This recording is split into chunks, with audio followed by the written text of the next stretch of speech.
Fault Lines. And live from the capital of the divided states of America, it is now time for the show that brings you more sides of the truth where it counts. In the Independent Corner, I am investigative analyst and political theorist Shane Stranahan.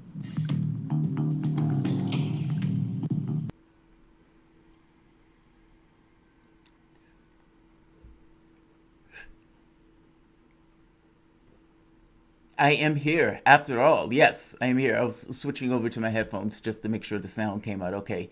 But yes, we have the indefatigable, irascible, combative political analyst, Jamal Thomas. Indeed, I am here.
Oriented approach, end quote. I'm sure we'll be talking about that later.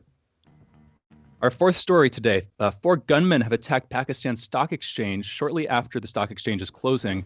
They killed at least 2 and wounded others before police shot them dead. Those attacks have been claimed by separatists in Baluchistan, the region of Baluchistan. The Mississippi Senate has voted to remove the Confederate emblem from the state's flag, and Governor Tate Reeves has said he will sign that bill when it hits his desk. Once passed, that bill will permit the creation of a commission to design the new state flag. The 2 key requirements for that new flag are that it does not contain the Confederate symbol and that it does contain the words, "In God We Trust." That's the news. You're listening to Fault Lines with Thomas and Stranahan. So, Jamal, what is your top priority for today? Well, I'm glad you asked. So it's one of the stories that we mentioned in the headlines, actually. It was the explosive bombshell from the New York Times that intelligence officials concluded that Russia was paying bounties to Taliban fighters to kill coalition troops in Afghanistan. Now, this story was made much more special with the ever-present fixture of the ubiquitous anonymous intelligence official biting and clawing from the shadows. One last indictment, that Donald Trump was briefed in March. And we are off to the races. Let's hear Maddow.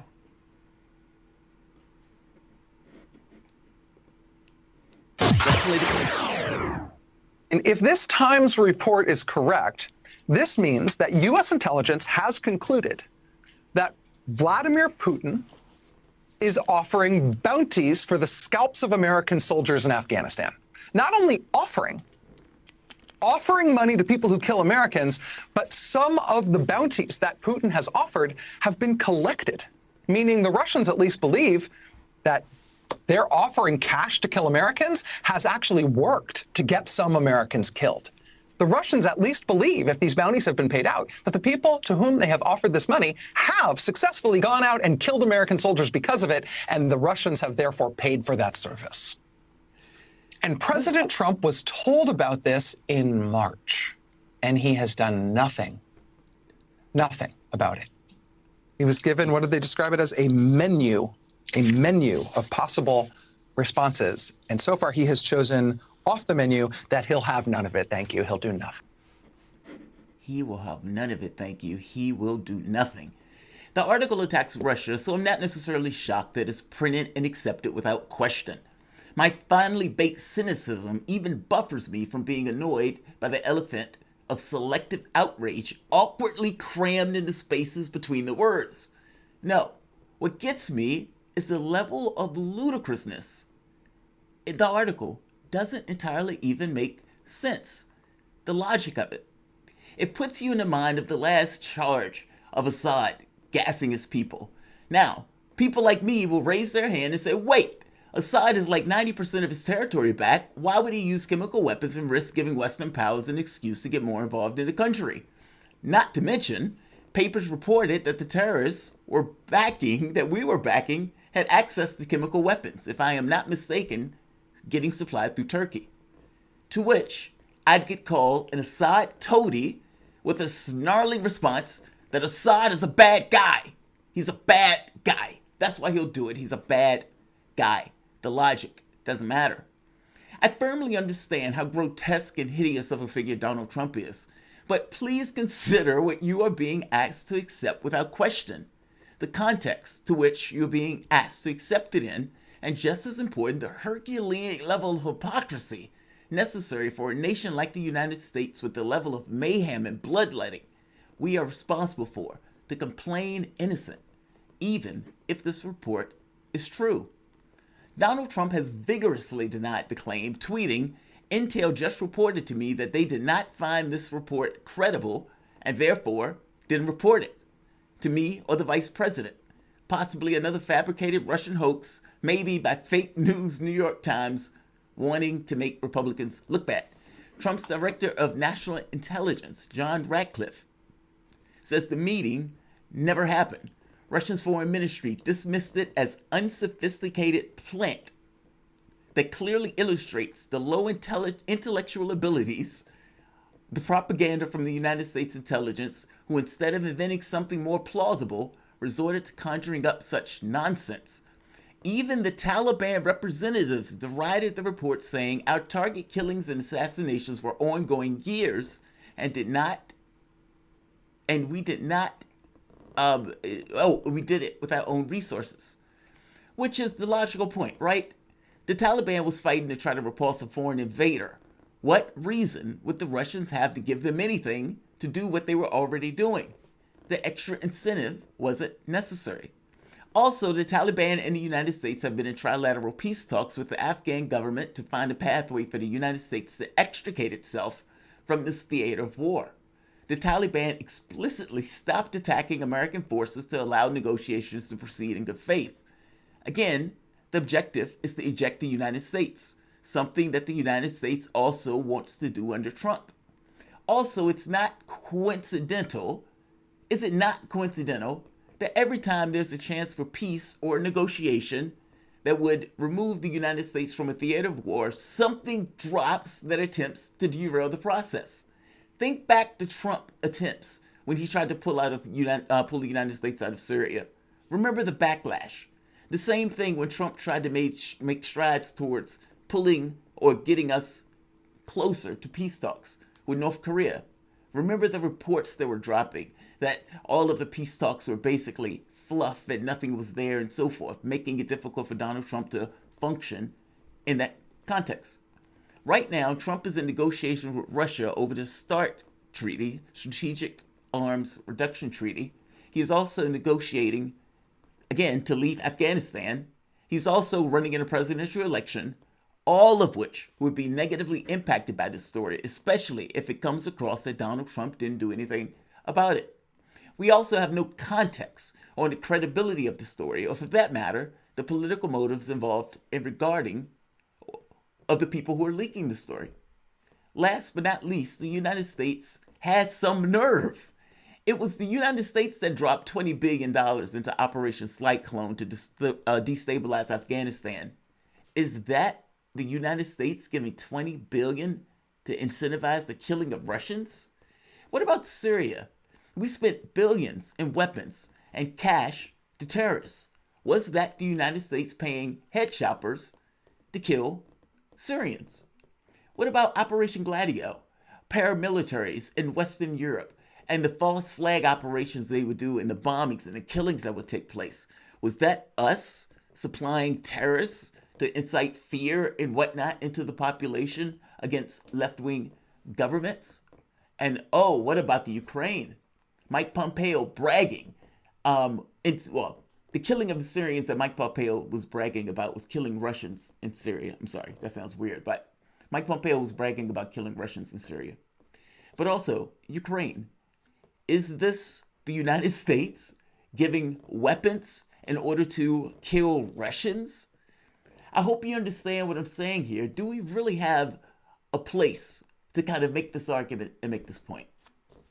I don't think so. And like I said before, the story in and of itself doesn't entirely make sense. Shane, I know you've heard the story.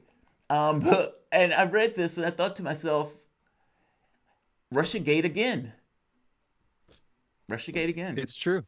Yeah, so I read that story on Friday when it came out. First thought was, if this is true, I don't like it. Just reading the headline. It's like, I got a negative feeling in my stomach. Then I read further into the story, and it turns out it wasn't just Americans that they were claiming Russians were targeting. It was coalition forces. That doesn't necessarily make it any better, but it does mean that it's not like they're, aiming for Americans. It means that they're going after us broadly.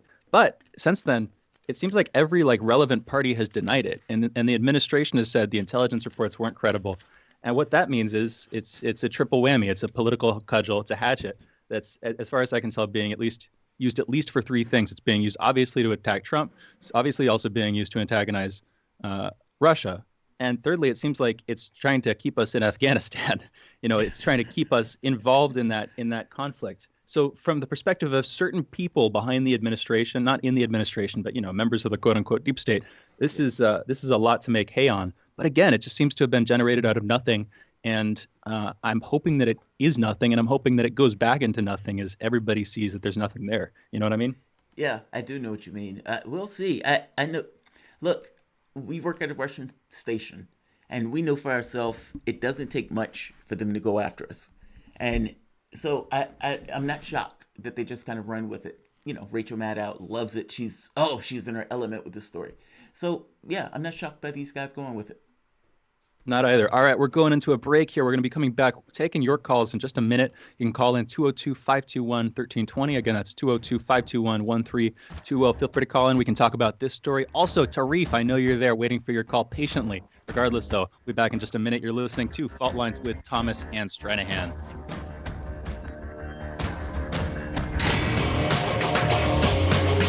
Fault Lines. By Any Means Necessary is your guide to the movement and efforts shaping the world around us, from mass incarceration.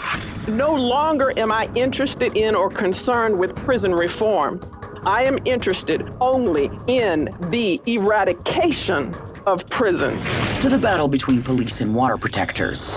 It was a pretty punishing disregard for the sanctity of human life, that unleashing water cannons on peaceful, prayerful water protectors. From efforts to protect the environment. The climate movement is ready to, with plenty of opposition research and force and strength, along with, the right of both science and morality, to fight them on this. To the movement for Black Lives. When I first saw the Michael Brown video, and I saw that it clearly contradicted the narrative put forth by the Ferguson Police Department and by police supporters in general, three words came to mind: color me shocked. Stay tuned to By Any Means Necessary, 5 days a week here on Radio Sputnik.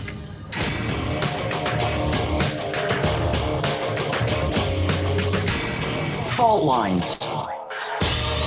And we are back. Again, you're listening to Fault Lines with Thomas and Stranahan. My name is Shane Stranahan. I am joined by my great co-host, Jamal Thomas.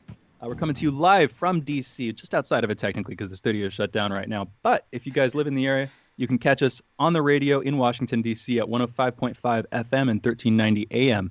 That's still up. That hasn't stopped. I don't think the coronavirus can infect the airwaves, thankfully. Otherwise, we'd be doomed. Our radio show would be a horrible agent of infection nationally. If you live in the Kansas City area, you can check us out on 102.9 FM and 104.7 FM. Also, if you want to catch us online, you can on YouTube, Spotify, Spreaker, Stitcher, iHeartRadio, wherever you can find the truly best podcasts. And we are the truly best, not podcast, but radio show. Anyway, that's the sort of intro there. Again, we're taking calls. This segment, 202-521-1320, is the number to call. And sure enough, I saw him. Here's the thing. I saw him responding to our tweet this morning, so I knew Tarif was lined up. He has stuff to talk about. And he's waiting. Thankfully, sure enough, we have him, great friend of the show and personally a very supportive guy, Tarif from New Orleans. Tarif, you're on the line. What's on your mind? I have a lot to discuss, but I'm going to deal with hopefully two today, maybe two tomorrow. Okay, I was watching this guy last week talk. He was talking about GM was hiring people at $15 an hour to replace the old-timers that was leaving. These people was making $25 to $30 an hour. Now, these new people was coming in. They don't have the union package, and they're not part of the union and things of that nature, all right? GM, Ford, and Chrysler all in the same boat together with Mac, with Caterpillar or whatever. So they fight against the unions constantly. Ford Foundation, Berlaris Philanthropy, is giving money to Black-led Movement Fund, which give money to Black Lives Matter and these organizations, okay? And also, Israeli diplomat, which I put the link to y'all tweet this morning, met with a 40 black leaders from the African community to have to discuss some topics. I wonder what those topics was about. Was it about the BBS movement? And who was these 40 people? So what I'm trying to say is this. These laws, corporations, and other agencies and other nations, it seems like I'm just throwing this rhetorical, I'm throwing this out there, are they giving these money to these organizations so they won't talk about wages, so they won't talk about unions, so they won't talk about health care, so they won't talk about BDS, so they won't talk about Yemen or anything other than that? Just keep the focus on flags and statues and police brutality only? Well, it's much bigger than that. What you're dealing with poverty, what you're dealing with the raising the minimum wage. I'm starting to see what's going on, these large corporations, what they're doing. Are they paying for silence on certain topics? Oh, yeah, talk about brutality, but don't talk about the unions. Don't talk about the truck drivers. Don't talk about health care. Don't talk about vaccines. All right? I'm just throwing, that's my opinion. My second comment is this.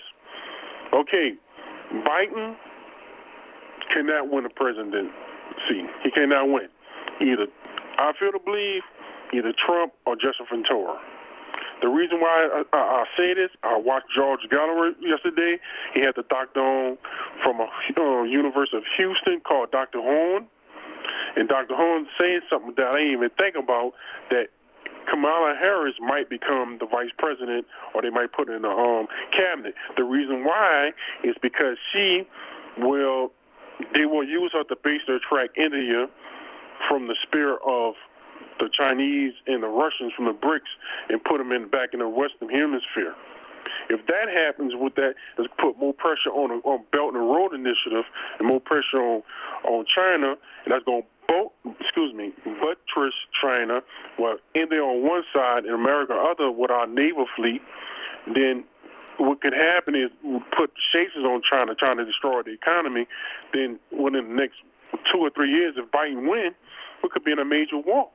And it could escalate to a thermonuclear war with Iran, Pakistan, Cuba, Venezuela, Nicaragua, and Russia fighting against Israel, Saudi Arabia, us, and NATO, and India. And that can be just devastating to the world. You're talking about billions of people can lose their lives behind, it's crazy. You're talking about nuclear warfare. That's absolutely right, Tarif. Don't mean to cut you off, but yeah, you're right. Yeah, so I had to say that because Belt and Road initiatives could raise 1.5 billion people out of poverty.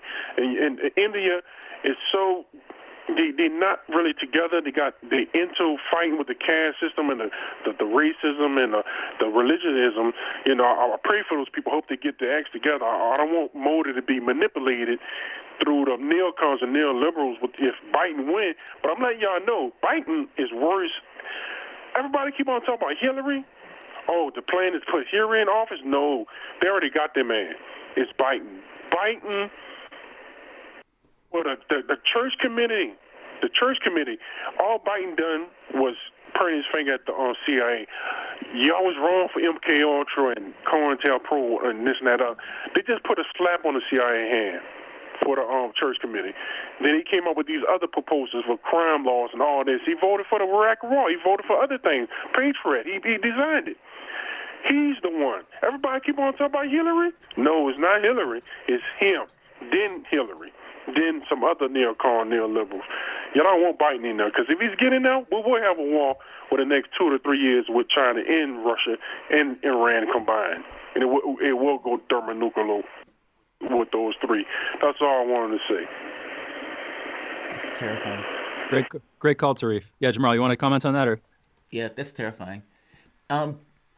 Look, I do think he has a fair point. I mean, some of the comments that Joe Biden has been making on Twitter have been utterly deranged. I mean, Donald Trump will say something about Venezuela, and Joe Biden will attack him from the right. Donald Trump will say something about Iran. Joe Biden will attack him from the right. And so it's like, what is your policy going to be? You're just going to go further than Trump? I mean, the only place that you could go from the standpoint of further than Trump is the actual war, right? Like, it's obscene. And then it's as if he has no memory of what the JCPOA is. Like, he was in the Obama administration as they did the JCPOA. And now if you ask him, are you going to go back to it? He's going to say no. Like, it's an astonishing weirdness that Joe Biden is running. And I have to be honest, it's terrifying. Because you don't know why he's running. Because you don't care why he's running. Because he's just a placeholder. So it's like, you don't even know what he's going to do in the office. You're just thinking he's not Trump, and that's enough. I'm sorry, that shouldn't be enough for a person to get in office. And yet, that's what 60 or 70% of the people who are voting for Joe Biden are voting for. You ever seen Apocalypse Now? I think so. So there's that's the Vietnam War film, right? Exactly. Yeah, great war flick. There's this line pretty early on in the film. So one of the major characters, kind of the villain of the film, is Colonel Kurtz. Very early on, the first 5 minutes, he says this thing about a nightmare or a dream that he had. He has this dream about a snail crawling along the edge of a straight razor. And he repeats it a couple of times, a snail crawling along the edge of a straight razor. And it doesn't make sense. It's one of those, like, again, a nightmarish image. And it kind of, on a deep level, it kind of does make sense. So I'm bringing it up. Thermonuclear war. We don't know what we're doing, but we're crawling along the edge of a straight razor as a globe. And I mean, that's frightened everybody for a long time, for about twice as long as I've been alive. Since the mid-50s, arguably, people started to get seriously worried about that, if not a little bit earlier. But that's where we are. And it's clear, again, you have a 74-year-old running against a 77-year-old for the presidency of the United States. My only point in bringing their age up is that both of these people are steeped in the Cold War, and both of these people are not going to have to live, very likely, with the long-term consequences of their decisions. Right. And there's this myopia, there's this horrifying myopia that I, as a relatively young person, I just don't know how to respond to it because I have very little power. I have this media outlet. Thank frickin' God. Thanks to my boss, Mindia, for giving it to me. But there's only so much I can do. But what is true is looking at the system, I know nobody knows what the heck they're doing. It's just fights and cat fights and a bunch of people struggling for power behind the scenes, and it's so goddamn devastating to us, you know what I mean? Not just us, but to the world potentially. But it's so deeply horrifying. That was sort of a response to the second thing that Tarif was saying. But also, I mean, I think he brings up a good point. We don't need to get too deep into it right now. We're probably going to be talking about it with Niko House a little bit later. But the Black Lives Movement co-optation thing, that whole conversation. Yeah. Again, we've been talking about identity politics. I think he's bringing up exactly the right points. We're focusing on these symbols. We're focusing on these representations. We're not focusing on the reality. The reality is your criminal justice reform. That was where it started, at least. The deeper reality, I think, is the economy, fighting poverty by investing in growth. And another deep reality that he's also bringing up with the BDS stuff, the threat of war, is anti-militarization, fighting the United States' weird role as this imperial arbitrator of international disputes. That's getting old at this point. It's already been stale for a while. But those are the real problems. You know what I mean? The criminal justice system in the United States wouldn't have nearly as many problems to deal with if people were living relatively well, if our society, if our economy was growing. I don't know. There's a whole tangent we could go down there, but I just wanted that was my piece there. One last thing on that. I don't think that. I mean, you're right. I'm just saying you're right. That's my argument, right? I mean, basically, if you get rid of poverty, you get rid of a lot of those problems, and people, it's like it's infinitely foreseeable if you put people in stress that they're going to react not necessarily in the best of ways, especially over the long term. If you grow up in poverty, if your parents are impoverished, if you don't have anything to look forward to but poverty, and you see a bunch of other people getting rich while everybody is suffering, what does that do to you? I mean, I'll put it like this. The only feasible political movement for unity has to include growth. Yes. Has to include economic growth. And I mean real economic growth, not just numbers on papers or in the cloud somewhere, producing things and the benefits of that production being distributed sort of equally. That doesn't need to look like full socialism. Sure as hell probably shouldn't look like full capitalism, whatever that looks like. But that's the thing. Anyway, I wish that we had more of those conversations. I wish that was more deeply embedded into our conversations about all this stuff, because in some sense it seems foundational to the divisions that people are trying to address through quote unquote identity politics. Well, no. Well, yes and no. Like, real people want to get to the root of that stuff. Your political class doesn't. I mean, they've essentially got rid of the notion of politics. Think back to Sanders, right? But think before Sanders. Economics wasn't something that was up for discussion or something that was necessarily on the table. I mean, at the end of the day, they use identity politics as somewhat of a dodge for economics, meaning we don't want to talk about economics. What we will do, however, is put a black face, a gay face, or whatever face in a spot, and we'll allow you to feel like you can represented somehow by that person, despite the fact that the person may not be representing your interests in a material way at all. Like, think to Obama. Obama gave 95% of income to the top 1%. His blackness didn't stop him from doing that at all. So I think you're right, and I think you're getting to something that's root and that's core. But I think the thing is, from a political standpoint, they don't want to address that issue, because basically addressing that issue deals with the issue of income and how wealth is distributed, and who gives them that income, and who they're going to protect and preserve to keep that income intact and keep the system intact. Think back to 2008. What did they do? They looted the Treasury. They let Wall Street keep doing what they're doing. They let homeowners go bust.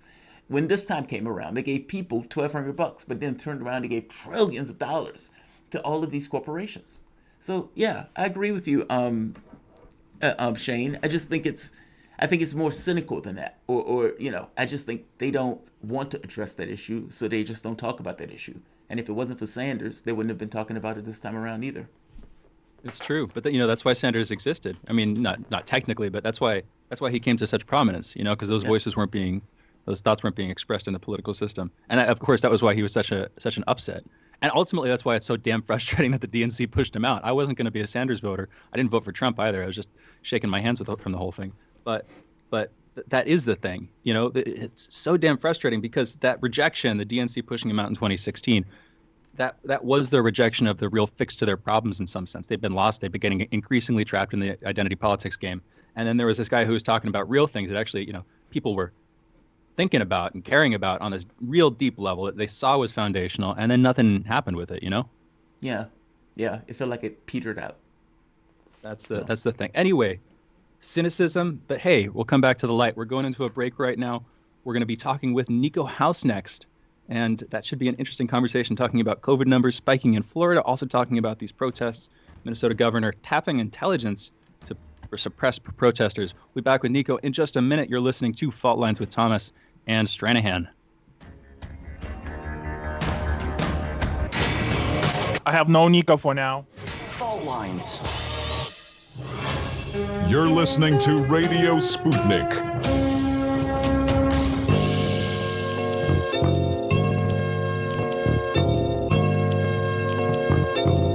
What's the most important hour of the day? It's the Critical Hour with Dr. Wilmer Leon. On this show, we don't just deliver the latest headlines. We divide the real from the fake. Tune in to hear from some of the most brilliant political minds of today. Get in-depth news and analysis that goes beyond the surface and dig straight into the details. Set your clock. Got him. Critical Hour for a news perspective unlike any of those other guys. Tune in to the Critical Hour with Dr. Wilmer Leon, weekdays 6 to 7 p.m. Eastern, and catch us on Facebook Live. You're listening to Radio Sputnik.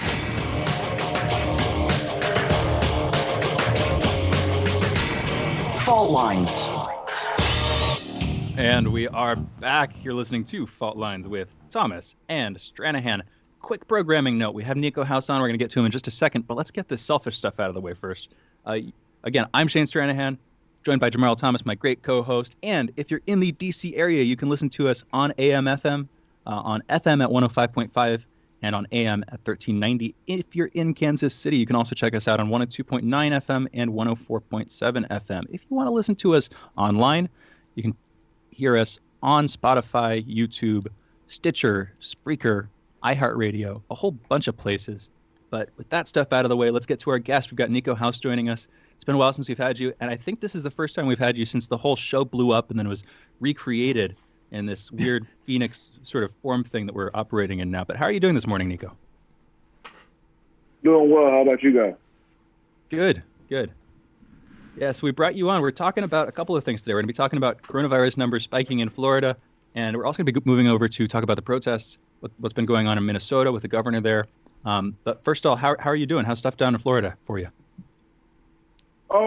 Things aren't that bad down here. We're seeing a spike, but it's actually more so due to the fact that in the largest county, before we were allowed to go back to work, you actually had to be tested a lot of the time before you went back to work.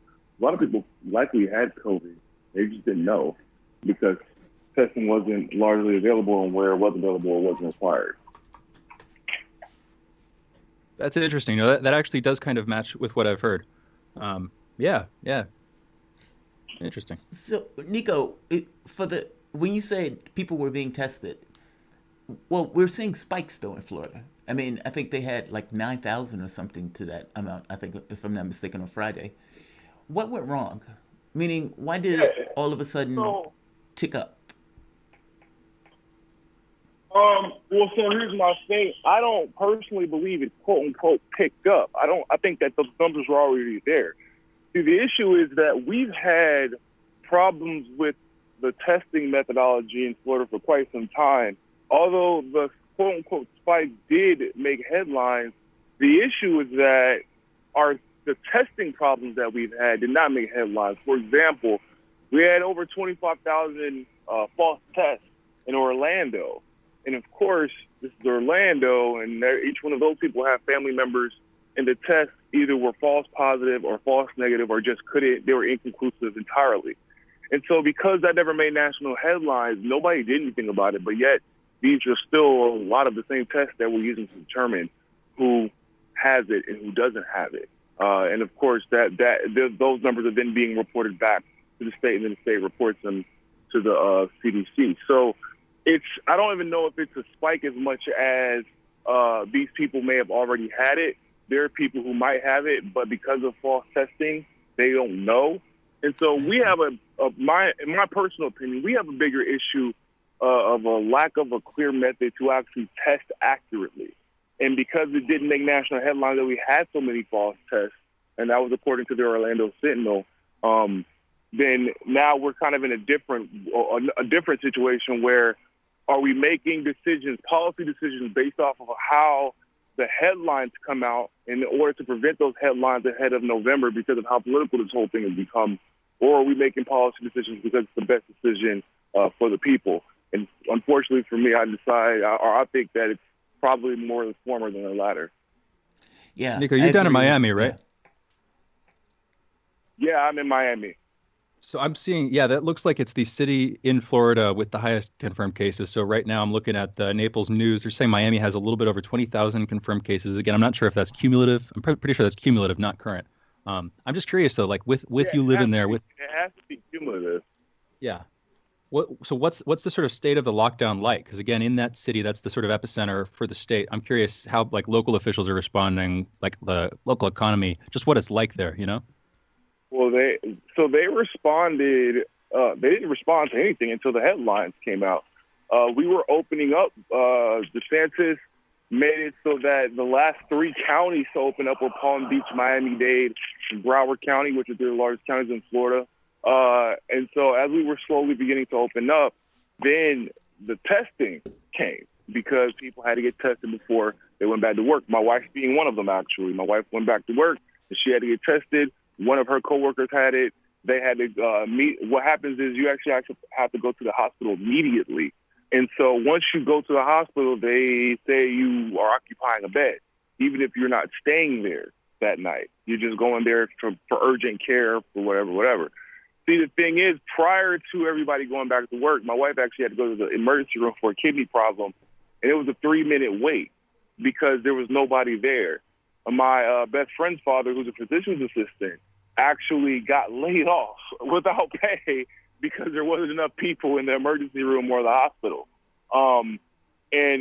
But when you do get tested and you are found out to have COVID, or if there's a belief that you have COVID, then you are immediately sent to some type of urgent care, and that counts towards a hospital bed being filled. Interesting. Wow, that's interesting. So I would imagine Florida, like I would imagine Florida, like the other states, have seen a racial skew in this, meaning disparity in regards to either job loss or, for that matter, health disparities in regards to the people who lose their lives. How bad has that been in Florida? It actually seems like the COVID-19 situation is affecting everybody pretty equally here specifically.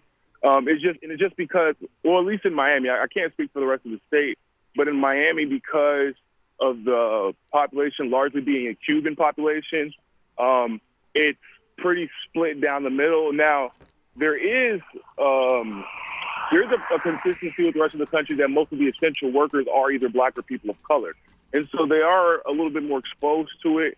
I would say that so like for people who may be looking for new homes now, they've made it a little bit more strict for everybody. And so, of course, that disproportionately affects people of color, and it increases the likelihood that they'll be discriminated against when it comes to housing. Because these people are essential workers, they're people who, excuse me, a truck's going by. Sorry about that. But there's just people of color are being disproportionately affected, but it's in different ways. It isn't just about catching the virus, but it's also about how people react to it. And we just know that the most vulnerable of any particular population is always going to be affected by type of situations in more than one way. And that's kind of what we're seeing not only here in Miami, but across the board. Speaking of that, and speaking of those health disparities, I want to talk about the protests for a bit. The protests are still going on. There was a video the other day with the cops basically barreling through a bunch of people who are out there, not to mention, in some cases, people being shot. But for the most part, but that's not the people who are doing the protesting themselves. That are people who are kind of reacting to it. But the protests mostly have been peaceful. And I got to be honest, I've been very hopeful because of it. How have you guys been experiencing down in Florida? Have you been seeing the protests themselves? And what do you think of it, just from your point of view and looking at it from the entirety of the country? What are the changes you think will be made, and do you think those changes will last, if any at all? So the protesters here have actually been very peaceful. The issue hasn't been the protesters. The issue has been the police officers' reaction to the peaceful protest. That's right. And it's actually been pretty scary because I was at the very first one in Miami, and I mean, people were bringing their kids out there because that's how peaceful it was. And as the sun began to go down, I actually looked at my wife and I said, "We have to get out of here." She was like, "Why?" I said, "Because the cops are going to start turning." I was like, "It's not going to be pretty." She was like, "What do you mean? There's not anybody doing anything." I'm like, "It doesn't matter." Next thing you know, you just see cops randomly start pulling out riot gear, begin to put their gas masks on. Next thing you know, inexplicably, a car just explodes right in front of the police precinct. The only car that exploded, the only car that was damaged, the only piece of property that was destroyed that night. But it was the good enough excuse used to set up a curfew. And so when the curfew was set up, of course, it was 10 minutes before they actually. So the curfew was set up at like 9 o'clock. People were still out there at 8:50. Yeah. And so because of that, they were immediately attacked instead of just making sure everybody got home safely. And so the next day on live television, because our local news coverage has actually been fantastic, and they've been really taking the corrupt police forces to task. The Miami PD swung at a peaceful protester in Coral Gables while the protester was just standing. Or actually, no, he was walking. His back was turned to the police officer, and the police officer swung at him right in front of the local PD, our local television live. And so this is what I've been seeing across the country, and I've seen a lot of people kind of twisting and manipulating the narrative. Oh, these people are rioting and looting. Well, I'll ask you this. I would love to see statistics on how many looters have been arrested by the police. I can guarantee you it's not that many. And I would like to see that statistic compared to the amount of peaceful protesters, the amount of nonviolent protesters who have been arrested, and they're essentially having their due process taken away from them because they're put in situations where, like if you're in California, the bail there is insane. Bail there is unaffordable. In addition to that, you have to pay for a lawyer or you're going to have to pay the fine. So either way, you're going to go broke for exercising your First Amendment right peacefully, while these quote-unquote robbers and looters are getting basically just walking off scot-free, but we get to hear about them every single day in certain media hubs and on certain political ideologies. So it's people taking this narrative to, in my opinion, to argue and distract away from what is actually happening. There should in no way, form, or fashion be more conversations about looters than there are about the police officers we're literally seeing on video beating the crap out of protesters. That's right. Undercover police officers that we've seen on video being caught causing a ruckus by destroying property and then trying to use that to blame protesters. We've seen this on video. We've heard now in the Charlotte Observer reported, I believe it was in Raleigh, North Carolina, where the cops said they wanted to start a race war. That was the only way they were going to be able to get rid of the black people. We did that video. Yeah, we did that video. That was horrendous video. I mean, that terrifying video, actually. I mean, because like you said, the guy was basically saying, we want to get my rifle and I want to go out and murder blacks. And, he felt like he had a safe space to say that, which in and of itself is disturbing, when you're talking about that. We have Niko House here. We're going to be right back in a moment. We have Niko House, political activist, broadcast journalist, and founder, CEO of MCSC Network. Niko, we'll be back in a moment.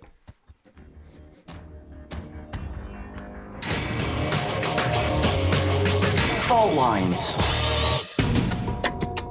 Epidemics and pandemics could kill millions of people, and they actually did. Centuries ago, deadly outbreaks called the Black Death, the Plague of Justinian, and the Spanish flu ravaged countries, empires, and whole continents. Some of these diseases are still present around the globe. Others have become a thing of the past. Discover how these ancient and not so distant outbreaks from previous centuries differ from modern-day SARS, MERS, and coronavirus pandemics. Listen to our new series, Outbreak, the deadliest epidemics in human history, this week on Radio Sputnik.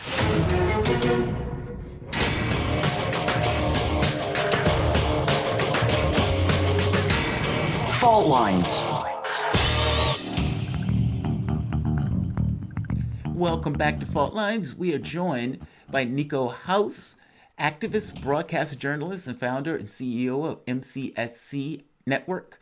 Niko House, how's it going, man? Thank you for joining us. Thank you for coming back with us. So we were talking about the Black Lives Matter protests and people trying to shape it into something that it's not. And I agree with you. I've done these videos where cops have been flagrantly abusing protesters. I mean, in D.C., they've been maniacs out there. It's like night after night after night, they've been savaging protesters. From your standpoint, what is the message of this protest? Like, what is What do you think it all means, if you like, from your point of view? So, in my opinion, the message of this protest is actually quite simple. If our most marginalized cannot live without without fear, and with the same amount of equity of opportunity that everyone else expects in this country, then they're going to continue to march and fight until that equity is achieved, until we can live without fear. It's sad because I feel like with the looting, say if there was, for some reason, even close to the amount of looting that people are claiming that there is, even if there was close to the amount of violence coming from protesters that people say that it is, we have not seen one. I think we've seen maybe actually one cop lose life, and it was like in a hubble of violence, and it was likely sparked, if I'm being honest, by police officers. I don't know that for a fact, but what the problem is that their property that can literally be appraised in value is being compared and contrasted in importance by invaluable life. People cannot walk down the street without worrying. Like I've been jumped by police officers in a Burger King in downtown Miami over an argument that two or three white girls were having in a corner over there. I wasn't even a part of the argument. I was standing in the corner by myself on my phone. Cops were called, and I was jumped. And then they bragged about it because my other black friend, the only other person to get arrested, tried to stop them from shooting me, and they arrested him for it.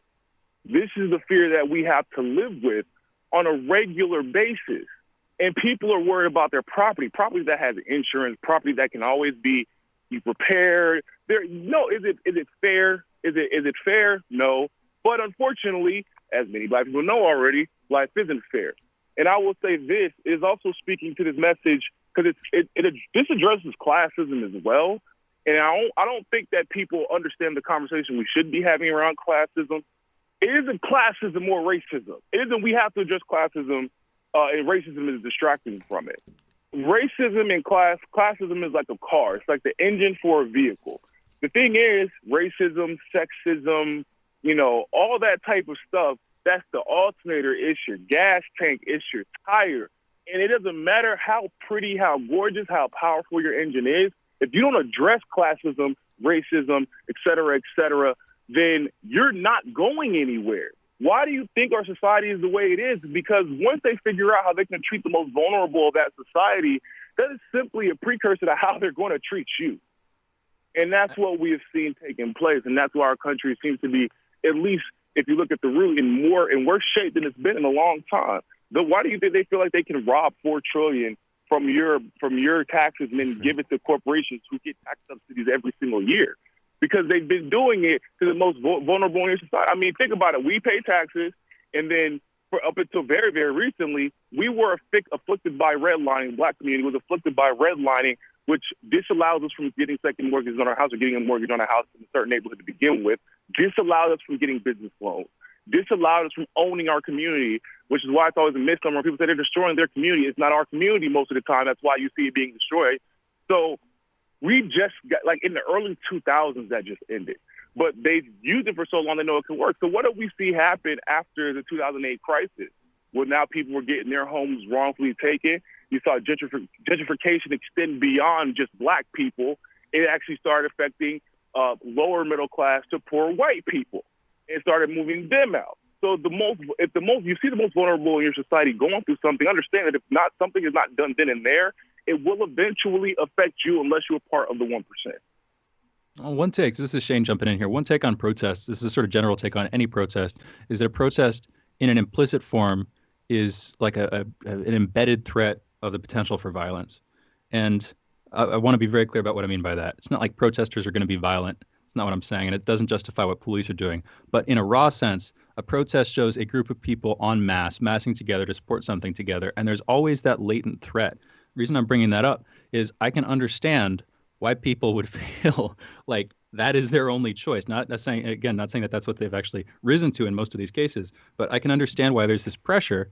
And at a certain point, like when the social contract breaks down, when you don't have mechanisms for resolving disagreements, let alone trying to actually solve real problems, not just solve conversational problems, but actually get to the root of the issues that are impacting people. When you don't have that release valve, when you don't have any way of moving forward, you're going to get this degradation of the political process that leads to this like implied violence. Now, what I'm looking at, what we were talking about earlier in the show, is what are we going to do with that movement? What are you going to do with that momentum? In a sense, it's not my movement.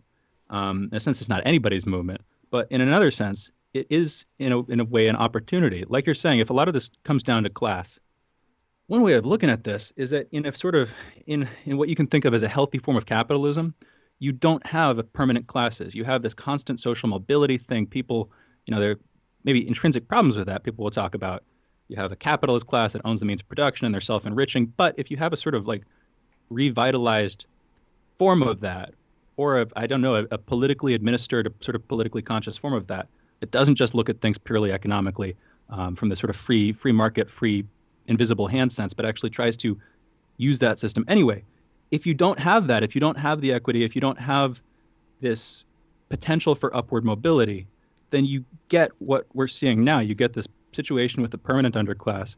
You get these long-lasting divides. And in a country like ours that had long-standing, pre-existing disparities between the success of different, members of different races, those problems are just going to be exacerbated. So something I've been saying is, from a nation-building sense, using this idea of it should be on the government. The onus is on the government in some sense to try to help to solve the problems that the people have. In fact, that's what we rely on government to do, is to help us solve our problems. In a real way, from a nation-building sense, the government has for centuries, the U.S. government has for centuries benefited from the impoverishment of black people, first through slavery, and then through the whole civil rights thing, and effectively not actually solving problems, only giving legal equality, not pushing for genuine economic equality. It's like the onus was on the government, and the government has continuously failed to do that decade after decade after decade. So when I look at the looting, which, as you were saying, it was happening, but as far as I can tell, it mostly cut off within about the first week of the protests.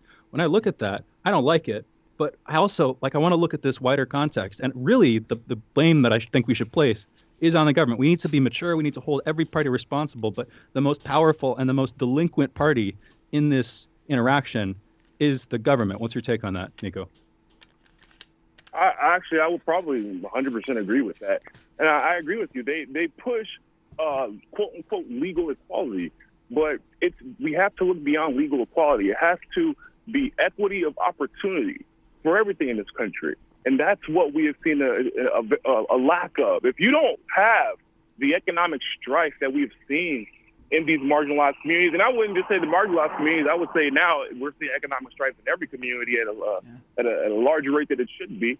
No offense to my white males out there, but it's a damn shame to look at how some of y'all are living right now, because for black people like myself, we're like, oh, damn, they're going through it. Oh, we're coming up next, because it never used to be like that, So, and you see them in these stores, in these department stores, stealing because they have to go sell that computer or that iPod or those shoes on eBay or Amazon, just so they can put food on the table because they haven't gotten their stimulus check yet. And it's or they got to pay that hospital bill that they were never expecting to pay, or they finally have drained their savings account. I know white people go crazy when y'all don't have a savings account.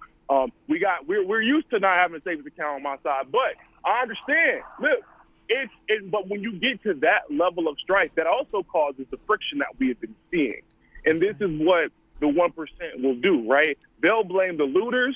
They'll blame the quote-unquote violent protesters. They'll say that, because they've seen some bad apples out of the national organizers at BLM, they will conflate that with what local organizers are fighting for, which should never be done, because that's just not how national local organizing works. I don't conflate everything that Hillary Clinton did with what Tim Canova did when he ran as a Democrat. It's unfair to do so, and it's lazy thinking.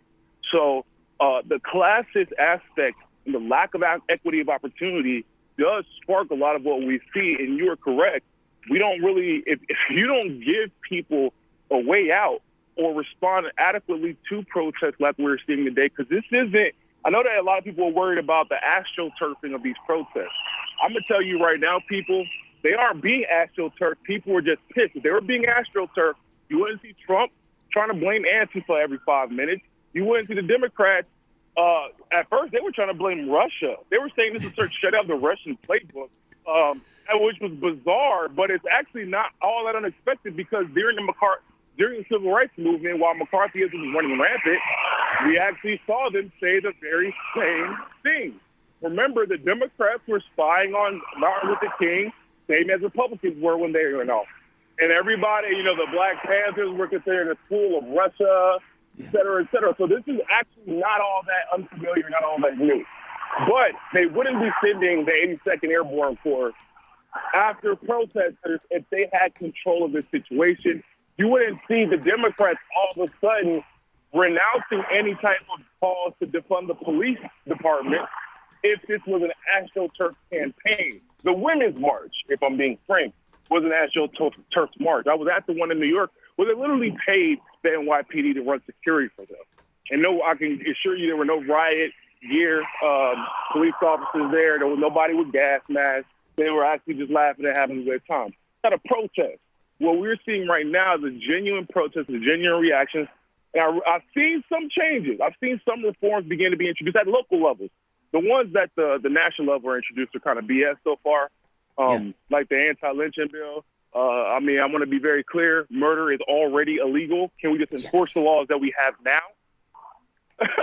Absolutely. I'm so glad you said it. It's funny that you said that. When I saw the anti-lynching bill, I said the same thing. I was like, murder is already illegal. I don't understand what they're doing with this bill. It's performative. I'm curious because I agree with you on this 100%, all the way through. So what do you think becomes of this? Because the federal government at this point has basically turned a 10 ear to it. They have been very clear. Millions of people in the streets, they're still out there now. The Democratic Party hasn't done anything from the standpoint of doing anything real. When this first came down, I said, what was going to happen is that they're going to focus entirely on the cops, and they're not going to deal with issues of class or issues of poverty, those things that would eliminate cops organically. They're just going to try to deal with it from the standpoint of cops. That's exactly what they did. So now that we are seeing that the government basically has no capacity to answer it in either party, meaning Republicans or the Democrats, what happens to the protests going forward? We have about 2 minutes left. I think that the protests will continue to go forward. I also think that it'll have a disparate impact on the November election too, because when you just combine this with COVID, what I see is a lower voter turnout. Okay, when you have a lower voter turnout, all this performative art that we're seeing coming from the Democrats, and that's exactly what it is, it's going to be for naught because lower voter turnout is going to benefit the Republicans. Because you haven't addressed anything. You haven't had all that quote unquote big structural change that Elizabeth Warren was talking about. We haven't seen her introduce any legislation regarding the situation since it popped off. And it's sad because I feel like the most progressive piece of legislation regarding this particular issue that we've seen didn't even come after these protests. It came in 2014 when Tulsi offered to demilitarize the police. And she was largely ignored when she introduced that legislation. And look what we're dealing with now. And by the way, subsequently, I believe the Baltimore riots happened right after she introduced that legislation. Now, in addition to that, we're finding out, which I'm sure you all probably brought up already, the Minnesota governor is working with the fusion centers that fuse the intel of the U.S. intelligence community and local state governments to stamp out protesters. And now we're seeing protesters come up benching all over the country. And nobody has done anything about this. And so politically, in my opinion, it means the Dems are going to have a worse loss than they had last time because it's going to be a lower voter turnout. Interesting. We're talking about socially what that movement's going to lead to. I think it's going to be even grander. I think it's going to grow. I think the incidents are going to get worse because if you look, they have been getting worse. Okay, Niko, we're going to have to leave it here, but man, I thank you. We're going to have to bring you back on. We are joined by a political analyst, a political activist, broadcast journalist, and founder and CEO of MCSC Network, Niko House. You are listening to Fault Lines with Thomas and Stranahan. We'll be back in a moment.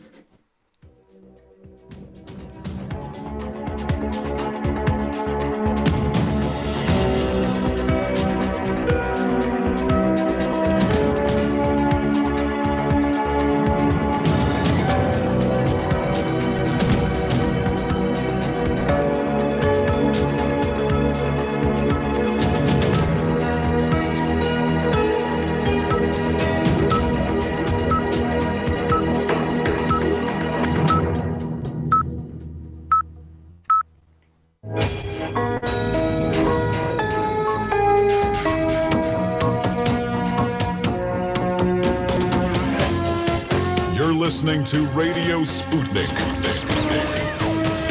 Telling the untold.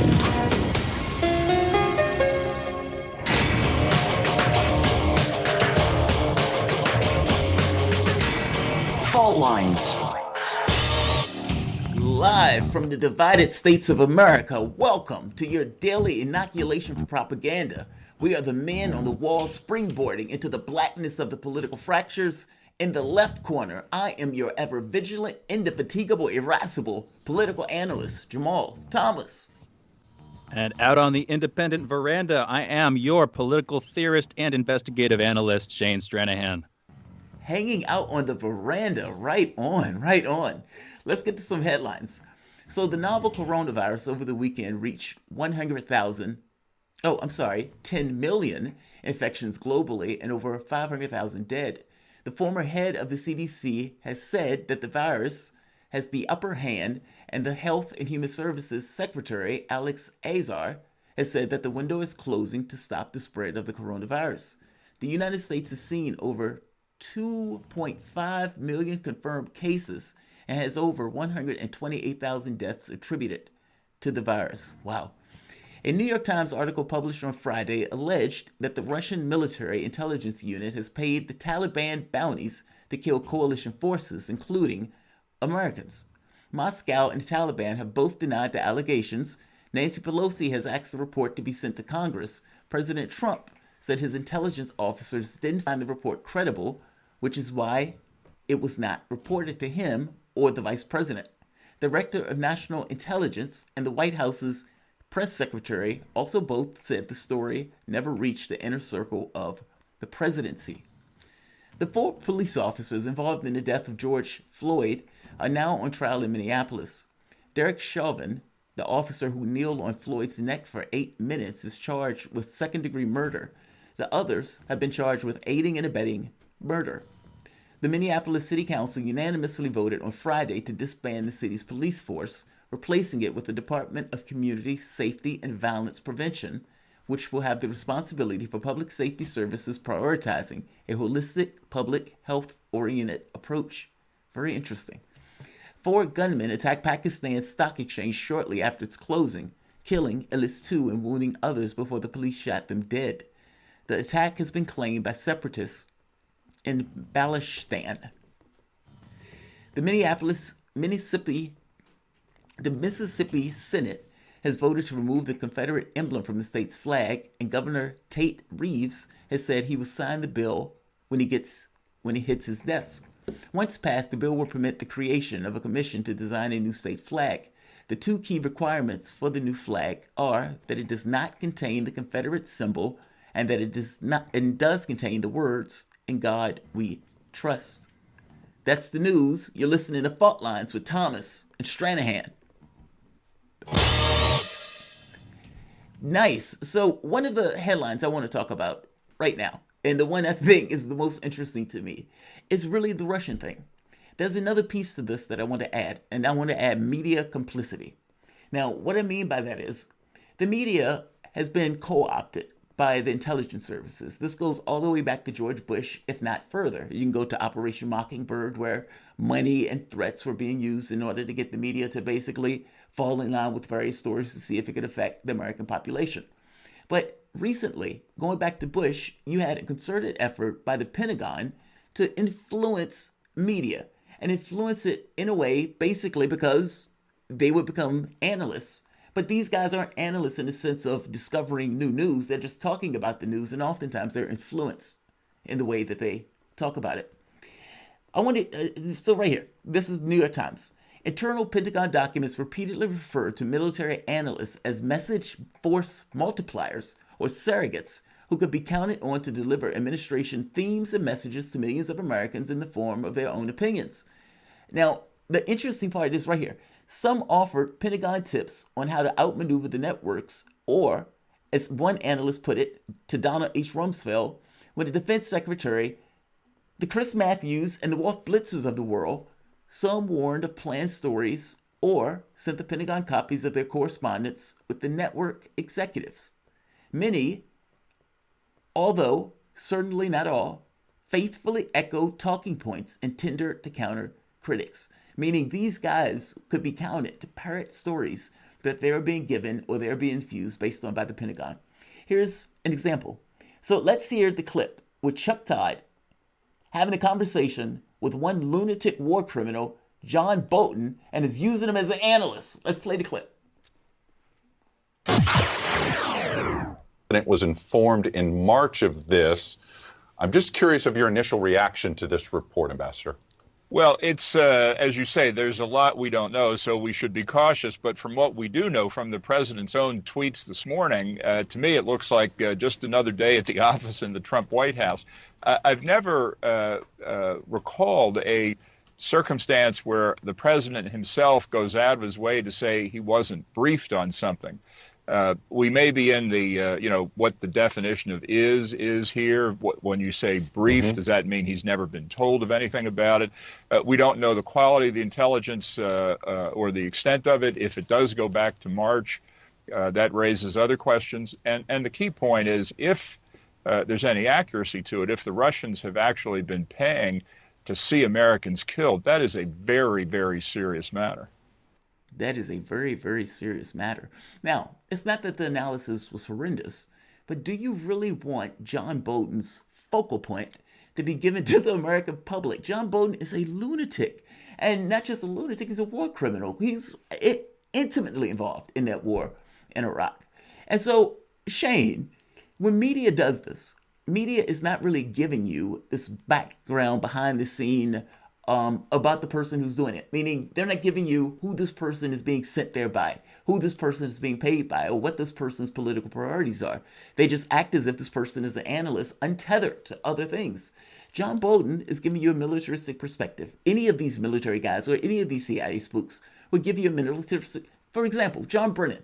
John Brennan may be under investigation right now by John Durham, and yet they would have John Brennan give an analysis on the very thing that he's being investigated for. How weird is that? Yeah, no, it's crazy. I mean, there's one wider point on the news here. After 2001, after the September 11th attacks, it's been widely noted, news networks moved to this sort of 24-hour coverage, where you had more and more time. It was constant coverage. And the thing is, you think if you have more time, you can cover more stories. But it seems like as time has drawn on, they're spending more and more time on less stories. And that's, I think, one key component of how propaganda works. Propaganda doesn't just work by telling lies. In fact, most of propaganda isn't telling lies. It's giving misinformation. And that doesn't mean that the information you're giving is wrong, although in this case I think it probably is. It seems like it's unsourced. It's anonymously sourced and people have denied it. But it also means you give incomplete pictures, so you paint one part of the scene and then you fail to give any context. Regardless, the fact that there's nothing here, the fact that, again, it's an unnamed intelligence official, multiple parties have denied it, and then the real point, other than Russia potentially having done this, the real point they would be making is that Trump didn't act on it. Well, as we've heard from everybody who has the knowledge, everybody who is involved, he never heard about it. So it's nothing. And again, it's obvious for anybody who's paying attention to this stuff, who's seeing what they're not covering and who's watching what they are. It's obvious what they're trying to do. It's just a weapon. You know what I mean? It's just a weapon. And at a certain point, there's a lot of power in calling something what it is. In the same way that, like, if you have a witch hunt, if there's a genuine witch hunt going on 300 years ago, 400 years ago, not talking about the whole Trump thing, but if there's a genuine witch hunt and one of the witches or one of the onlookers or somebody in the scene says, hey, this is a witch hunt, I'm being unjustly persecuted, this is not appropriate, nothing might happen after they say that, but it really might. That actually, if somebody simply calls reality what it is in a situation where everything is topsy-turvy and you have a mob of people who are caught up in some hysterical set of emotions, calling reality what it is can be pretty damn useful. And I think that's actually, there's an opportunity. Anytime you see this stuff, you just call it what it is. You bring up the things that they're not including. You bring up the lies that they're telling. And that, at least as far as it goes, that I think does help to deflate it. What's your take on that, Jamal? Especially when it doesn't make sense. Like when it's something that, like the Syria thing. I like to use that example, where you kind of make the point. They're saying Assad gasses people, like talking about the last time, and you would be like, well, wait a minute. He has 90% of his territory back. Why would he do that? He's a bad guy. And it's like, yeah, him being a bad guy doesn't necessarily mean he's insane. He's clung to that country like grim death. So I don't necessarily think he would do anything that will basically try to pull in the forces. And it was like, well, he's doing that because he knows you're going to think that way. Oh, okay, sure. It's like it's so like, I don't think we fully, and you're right on another point. It's not so much that what they're saying is a lie, it's that they drop all context. So it's like, as you're looking at it, you can get a jaded perspective where you don't necessarily know the other side of it. Perfect example. A woman was sitting watching the television, and the news came on with Kim Jong-un and saying that he fired off a missile or something. Now, she looks at me and starts talking, and she says, that guy is crazy. And she says, and this president is not doing anything about it. And I was like, what would you want him to do about it? Do you want him to fire a missile at him? And I kind of made the secondary point, like, why do you think he's crazy? Do you think that there's no reason? He's just firing missiles off for no reason. Well, she never thought that that person had ideas and beliefs, that they may react in a particular way based on the United States reaction. You know, somebody swings at you and you're just supposed to stand there and take the punch. And if you do anything else, they're just going to take a picture of you taking the punch and say, hey, this guy's a maniac. Because you never actually see the other person who actually threw the first punch. I'm just making the very basic point that without knowing the other side of it, you lose all context. And what we find in our news is just a string of U.S. perspective. And they call it corporate news. But it is just the U.S. perspective. It's the weirdest thing ever. Yeah, no, I mean, you brought up Mockingbird earlier. That probably is where a lot of this stuff started. Maybe there's, there are earlier predecessors to that we don't know about yet or whatever. But I think that a lot of that did kick in around that area, 50s, 60s, up through today. And I think that's that last perspective, the last little thing there. It's been going on for 60, 70 years. Everybody who's in any position of power has lived through that their entire life. So the skew has been so long. And I'm guessing it's gotten deeper as time has gone on, just because, if you get a little bit unhinged, the tendency is to keep getting more unhinged as you as you don't have any sort of mechanism for resolving your insanity. And so you just build lies on lies and lies and lies. And the fact that we're living in that system, I don't know. What's exciting about it to me is that we're having this conversation right now. I'm sure there's plenty of stuff we don't know. I'm sure there's plenty more truth to be uncovered, but at least we're able to still have this kind of thing. And another side of this, in a lot of ways, the establishment is so weak. Like there are parts in which they're strong. They got a big military, but they actually are losing quite a bit of power, not just over the information that people get, not just over all these platforms, social media platforms, new social media platforms people are trying to create to circumvent the suppression of information, all this stuff. Like the power is just fading, and that's a little bit frightening because we live in a system presided over by these officials. But at the same time, for somebody who's a little bit more dissident, that's exciting that we're able to do this stuff. I think it's the credibility gap, meaning it's like it's gotten so bad that people can see it's a loss of credibility or loss of legitimacy. Maybe that's what it is. I mean, look at the Democrats for the moment. I mean, they went through saying Democrats have always said they were for health care, they're for education, et cetera, et cetera. Then Sanders runs, and you find out they're not really for those things. And you had some people who were just shocked, thinking, wait, I thought the Democrats were for those things anyway. Why are they so against Sanders? Because they weren't. And so it's this like loss of legitimacy, loss of credibility. You see stuff in the news like weapons of mass destruction or Russiagate, and you see that stuff fall apart, even though they've talked about it for 3 years. Like it damages any notion of credibility in your systems or in your institutions. I mean, those things are problematic. Yeah, I agree with you. I think that loss of power has something to do with that also. Yeah, and I mean, I don't know, you kind of go back and forth on these things. We're going to go into a break in a few seconds here. One last take, though, before we go into it. One of the things that's made me pessimistic over time is just how busy people are, how sort of justifiably short their attention spans are. And the fact that, you can tell a lie, and you can just kind of, if you're the establishment, for the media establishment, you can tell a lie, you just kind of cover it up. And I would think that nobody seems to notice because of the short attention span thing. But what I see happening, what I think is happening, is even if you're not paying attention to the details, you get the feeling. If you're watching the news, if you're peripherally paying attention, if you hear what people are saying, you get the feeling that things aren't right. And that feeling is just growing over time.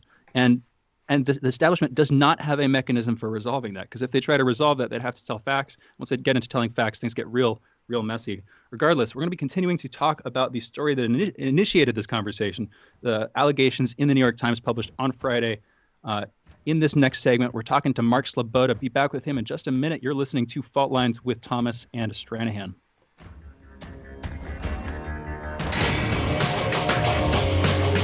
Fault Lines. Want to talk? Get in touch with us at radio@sputniknews.com. Shooting from the lip. We're taking no prisoners here. Real opinions for real people. So where we bring you people with controversial views, and instead of trying to catch them out, we actually let them expand on their views.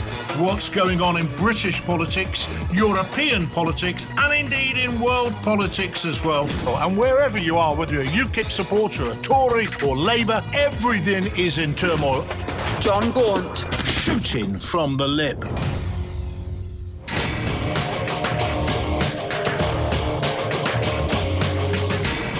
Fault Lines.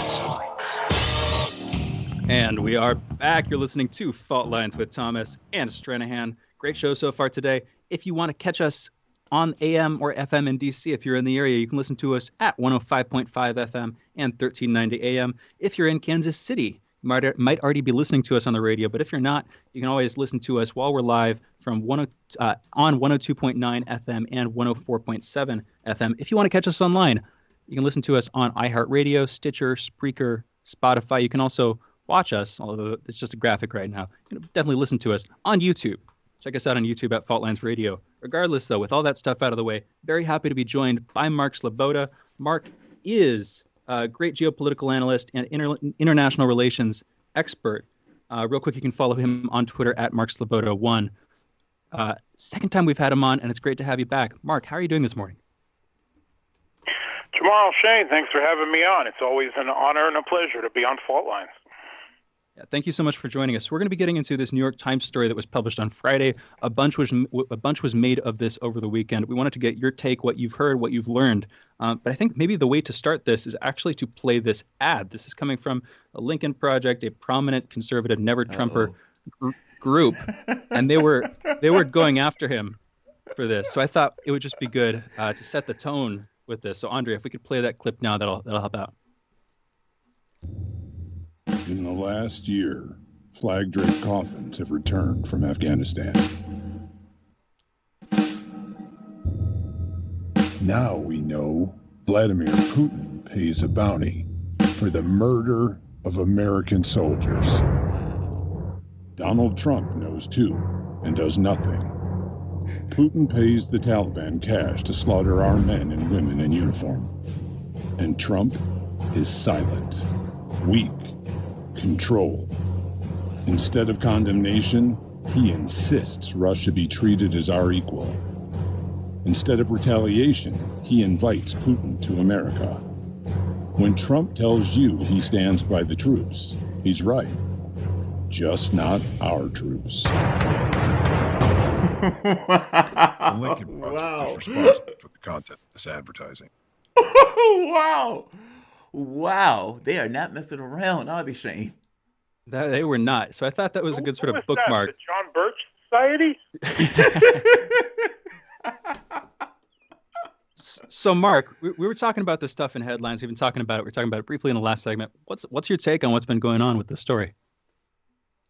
Yeah, okay. Well, first of all, let's start with, American occupation forces have died in Afghanistan, although probably not in the numbers that a lot of people are thinking recently. 14 died in all of last year, right, in combat in Afghanistan. And 2 have died in the first half of this year. And everyone is completely clear on this, both the U.S. and the Taliban, that the Taliban have not committed any attacks on U.S. troops in Afghanistan since February of this year, because there is a peace agreement and the U.S. is withdrawing forces. And the Taliban want to see them leave. Russia would also like to see the U.S. leave Afghanistan. They have no interest in doing anything that would complicate that. However, there are plenty of forces within the Afghan government In particular, I'm thinking of the NDS, the National Directorate of Security, their CIA clone there, that don't want U.S. forces to withdraw from Afghanistan. And likewise, there are plenty of people in the U.S. National security bureaucracy, the deep state, if you will, that don't want U.S. forces pulled out of Afghanistan. Also, we know for a long time that President Trump, whatever else we may think of him, and for me that's a lot, he campaigned and was elected explicitly on a foreign policy platform of improving relations with Russia. And we know over the Russiagate witch hunt for the last few years that there are a lot of people within the U.S. national security bureaucracy that have a big problem with Trump trying to change U.S. foreign policy, trying to pull troops out of Syria, trying to pull troops out of Afghanistan, trying to pull troops out of Germany. The greatest heresy to improve relations with Russia, even if out of the geopolitical motivation of trying to divide the growing Russian-Chinese alliance that the U.S. has actually been making sure happen by making adversaries out of both countries. And there we enter into an election cycle where Trump is running again, and this is, I believe, far more about U.S. domestic politics. This is a bitter, cynical, and very dangerous domestic political ploy to try to paint Trump as incompetent and a traitor and getting American troops killed in Afghanistan. Basically, and there is zero evidence for this story. Yeah, they're trying to say he's weak. They're trying to say he's weak. I mean, he even said it in an ad. The Lincoln Project is specifically doing that, and this is Russiagate. First we had Russiagate, then we had Ukraine. Now we're on Russiagate, 2 or 3.0, depending on how you want to look at it. And it there's really is zero. cynical. It's cynical and it's dangerous. I mean, you are increasing tensions with a nuclear-armed, it's not a superpower, but a great power that the U.S. is already in potential conflict with in Syria, in Ukraine, and in several other places around the world. It's very dangerous to play these types of games. And there's the attacks, political attacks on Trump. There's the damage to U.S., the attempt to withdraw U.S. troops from Afghanistan, which a lot of people in the U.S. are opposed to. And there's further demonization of Russia, increasing this Cold War cycle again. And again, there's zero evidence for this. This is based on anonymous officials. The U.S. intelligence community is not actually saying this. The Director of National Intelligence, Daniel Radcliffe, said that the New York Times story is full of errors, right? They said, the spokesman for the U.S. National Security Council said they're still trying to verify some of this information, i.e., they don't consider it a high-quality information. Even the New York Times said that this information supposedly comes from Islamist militants and criminals that were being interrogated, presumably by Afghani intelligence services in Afghanistan. And we know that we have imprisoned people in Guantanamo Bay for years because of false allegations, many of it achieved by turning people in and under torture, and so on. So there's zero reason to believe this. Russia has denied this, of course. The Taliban have also denied this, and they were quite insulted by the idea. They said, we don't need any extra incentives to kill U.S. occupation forces in what they view as their country.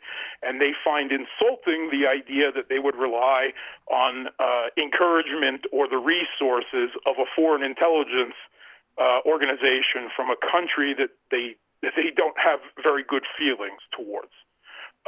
And they said, but U.S. troops now are under protection because of the peace deal.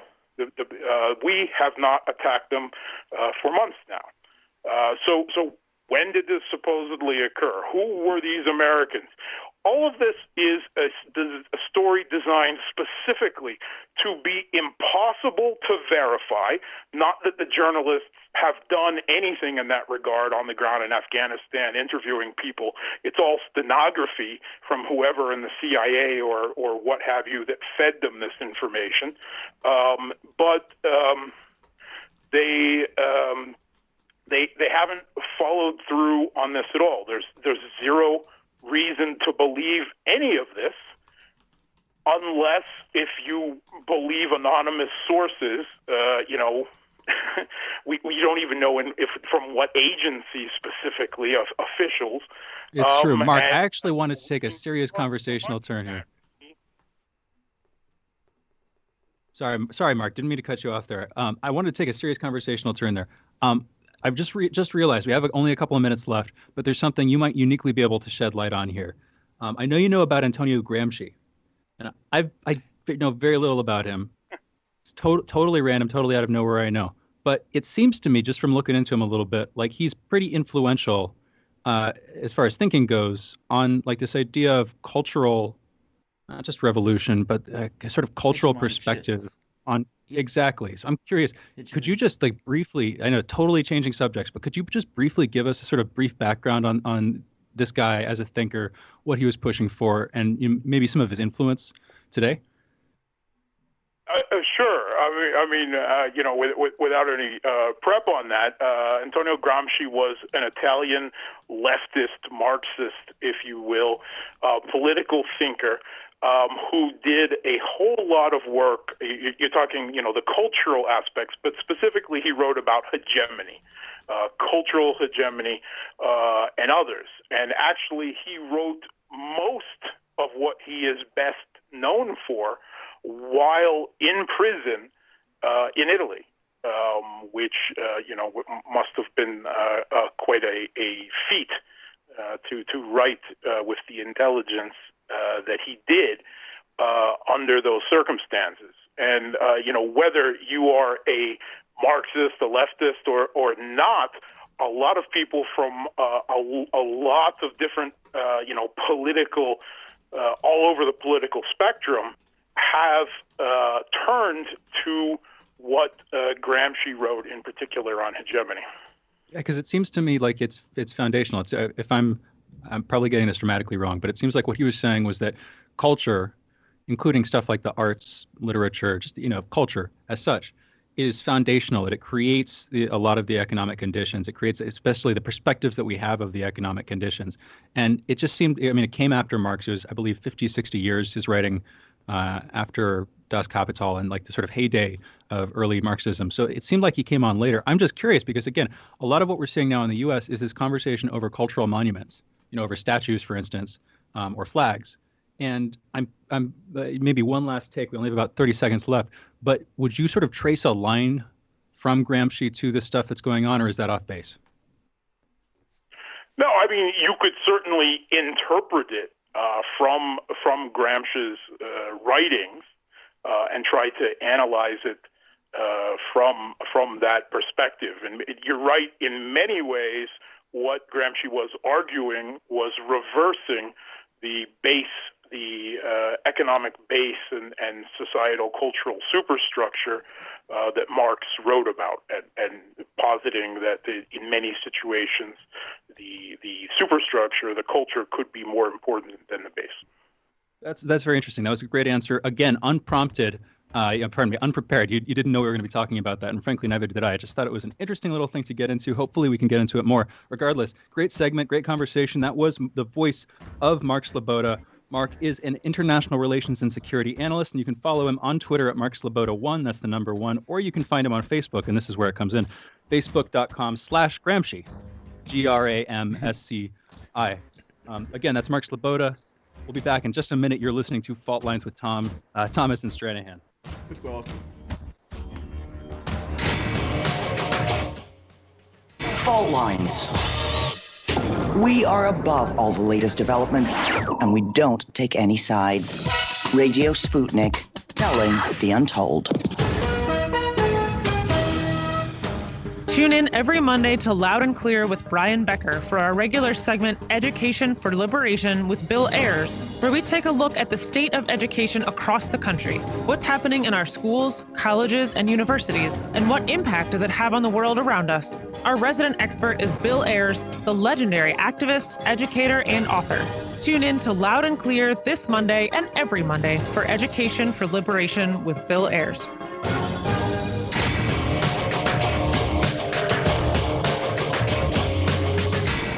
Fault lines. And we are back. Welcome back to Fault Lines with Thomas and Stranahan. Another quick little self-promotional note here. If you want to listen to us on the radio and you're in Washington, D.C. or the wider D.C. area, you can listen to us on 105.5 FM and 1390 AM. Or if you're in Kansas City, you can listen to us on 102.9 FM and 104.7 FM. You can also listen to us online on Spreaker, Stitcher, Spotify, iHeartRadio, YouTube, Periscope, wherever you can find really good stuff, we're there. We're joined now by Tom Luongo. Second time he's been on this newest incarnation of the show, and we're glad to have him back. Tom is a geopolitical analyst. We have a lot of those guys around here. And the publisher of the Gold, Goats, and Guns newsletter, which you can check out at tomluongo.me, along with Tom's articles. Tom, how are you doing this morning? Good morning, Shane. Good morning, Jamal. How are you guys? Good. I'm good, man. I'm good. Happy to have you here. So I wanted to get into some stuff with you. I wanted to go over sort of foundational economic issues, specifically having to do with the U.S. dollar being the reserve currency. But before we get into such a heady mess as that, I just want to check in. How are you doing out there in Florida? How's stuff going for you? Fine. Everything's fine. It hasn't rained enough, so. But other than that, that just means that the goats are keeping my pasture down. But other than that, we're fine. This is a great. Yeah. That's cool. No, you don't need to apologize. I should be apologizing. But I actually wanted to ask about the goats. You do them on pasture. I know that a lot of folks use goats. They kind of weed down the edges of their forest. If there are like overgrown trees or shrubs or things like that, they'll do it that way. How's it going on the pasture with the goats? Yeah, you can do both. Well, you do both, right? It all depends on what you've got. I've got a lot of marginal land that I just don't have under fence at this point, so that's part of the reason why they're on the pasture they're on. But that's like the next project in the thing is to finally get permanent fencing up around with the next 5 acres, and then we'll have more acreage for them, and then they'll be clearing out the underbrush of my forest, my hardwoods. So they'll have a mixture of pasture and weeds and everything else, because that's what they eat everything, but they don't eat everything, right? Their browsers, not grazers. So. And are you doing? We could spend the whole segment just to me talking about goats, and it would be really boring. So. I would be happy with that. It would not be boring to me. I grew up volunteering on different farms. I like goats. Goats are pretty friendly and smart creatures. Anyway, though, you're probably right. We should probably move on. I want to talk. I think we should go back. I'm not sure exactly where to start. There are 2 key events in the 20th century, as far as I can tell, with monetary policy. I'm probably missing some. So maybe if there's some that I'm missing, we should cover it. 3 key events. Pardon me. It's the founding of the Federal Reserve. I believe that's 1913. There is the Bretton Woods Conference. I believe that's 1945. And then there's the Nixon shock, which I'm not wrong is in 71. But what am I missing there? Those are the big ones, right? Those are the big 3 stages of us moving off of an inelastic money supply to the beginnings of an elastic money supply with the creation of the Federal Reserve. And then the Bretton Woods Conference trying to anchor the world's economy after World War II. And I think it was actually 46, but it may have been 45/46 between the conference and the implementation of Bretton Woods thereof. And then obviously the unmooring of the global financial system in 1971 when Nixon finally ended the convertibility of the U.S. dollar to gold completely. Okay, so I'm glad to hear I'm not totally off base there. I'm still trying to wrap my head around this stuff. We've been having conversations about the idea of fiat currency. I was kind of pushing the idea that fiat currencies are kind of inherently unstable because the government would game the currency. The very elasticity that you were just talking about means that you can play around with the numbers. You can change in inflation rates. You can dump money into the global supply of money. You can create it basically out of nothing. And that gives governments powerful tools, but the problem is that they come to abuse those tools. What's your take on that sort of perspective? Again, kind of a naive layperson perspective, but just wanted to hear where you're coming from with this stuff. Well, I mean, that's the fundamental kind of Austrian economics critique of hard money, right? We argue that deflation is not pernicious and not the enemy of economic growth and human prosperity. As a matter of fact, it's actually the opposite of that. The deflation is good for consumers, right? Because you're paying less. Your money is going. The money you saved yesterday is able to go farther because the efficiencies gained under the competitive regime of a normal laissez-faire, nominally capitalist environment, whether there's share capital involved or not, drives competition, drives prices down, drives out the arbitrage of quote-unquote profit, because that's what profit is. Profit is a time arbitrage between people's comparative advantage. And so ultimately, that deflation is going to drive the cost of producing any widget down to its component cost, which includes all of its COGS. It's cost of goods sold, so labor and input goods and all the rest of it. Right? That's what should happen, and it's what actually does happen all the time.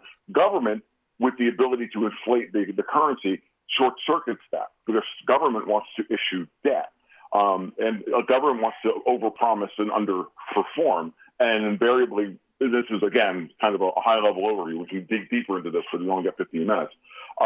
But the general conceit is that deflation is good for the consumer because whatever you saved yesterday in order to deploy capital to invest into the future is going to return you more goods in the future than you actually saved the day before.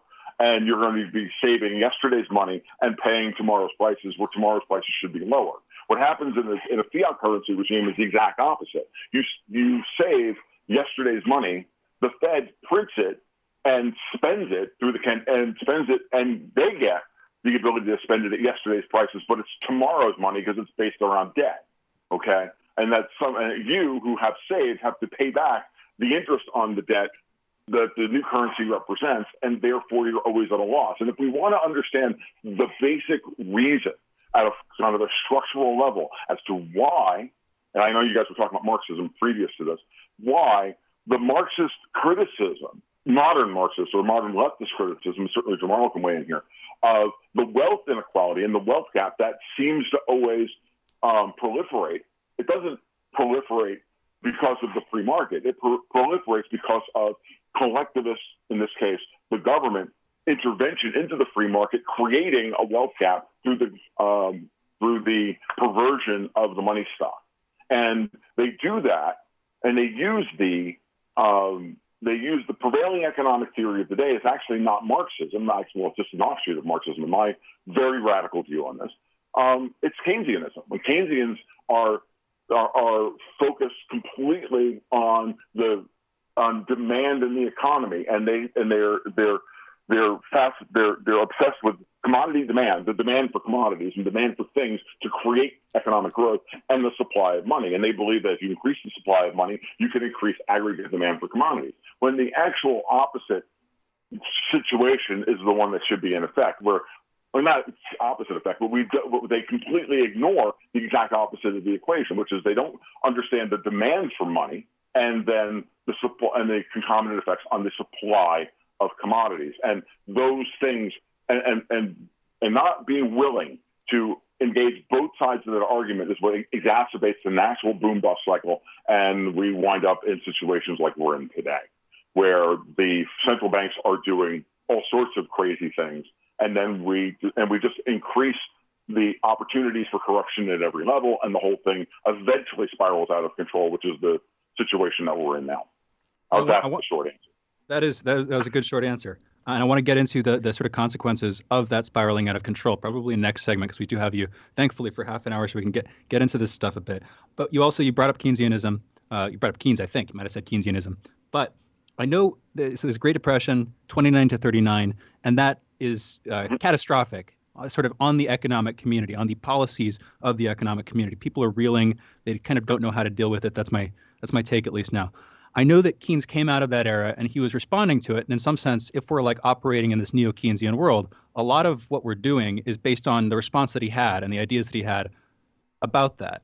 I don't know much about Keynes. I mean, I've read a little bit about him. I haven't read any books of his. I know broadly the sort of outlines of this stuff, but can you tell us from an Austrian perspective, it's going to be admittedly your perspective, what did he get right and what did he get wrong in that post-depression era?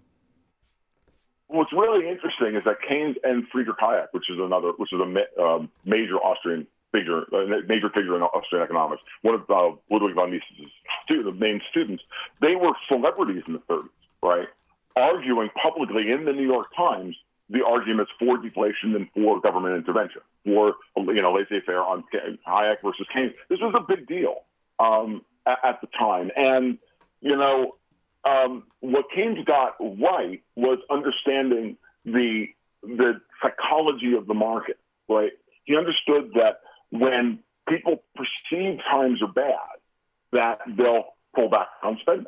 When they perceive that times are good, they'll open up their checkbooks or their wallets and they'll spend. And he created a lot, but what he did was, and where he went wrong, I think, and I think it's pretty obvious that where he went wrong is that he argues that these animal spirits, the psychology of the market, were insatiable. And the classic Keynesian, and even the monetarists make this argument as well. Keynesian argument is that, well, why would you spend your money today when you know tomorrow everything is going to be cheaper? So why would you buy anything why would you just keep saving until all the prices drop to zero? Well, that's because you have to eat, and because everybody's perspective of value and the value proposition, as prices fall, people's perception of the value of that thing they want to buy rises above the increasing value of the money, because the money is increasing in value, and that's deflationary, and that's depression, and that's creating economic depression. But at the same time, it's also creating the opportunity for people who see new opportunities to go, wow, now that price of that stuff is not cheap enough that I can do this thing that I've always wanted to do that I couldn't do when the cost of money was too high, or when the price of money was too low, and the potential return was too low. Because you got to remember that entrepreneurs are thinking in terms of the profit margin. They're thinking of how they can turn what is into what will be, and they have to deploy their capital and tie it up through time and take this bet on the future. And so the internal rate of return of the potential project has to be higher than has to be to a certain level, has to be higher than the risk of the investment itself, and that's the interest rate. And that's so they're going to go out and borrow money if they think they can make 8% on something, and they can borrow at 4%, or the underlying costs are they can borrow this stuff at this price is 4% as opposed to twice that price at 4%. Well, all of a sudden, if you do that math, that 8% internal return may not be high enough. When when we were under the inflationary regime, the minute prices collapsed by 50%, all of a sudden he's going, yeah, I'm buying that. I'm buying those oil futures at 4% because I can use that to build this business or whatever I'm going to do. And that's what happens. Keynes argued a linear, in effect, and in a bad way, he argued that animal spirits, and his disciples argue animal spirits are a linear, non-changing return, non-changing behavior. It's very Malthusian at its source, right? It's very similar to Thomas Malthus's arguments about food supply and population and all that, and that they can't see that as the market changes, our perception of the way our perceptions of the world and the profitability of the world changes.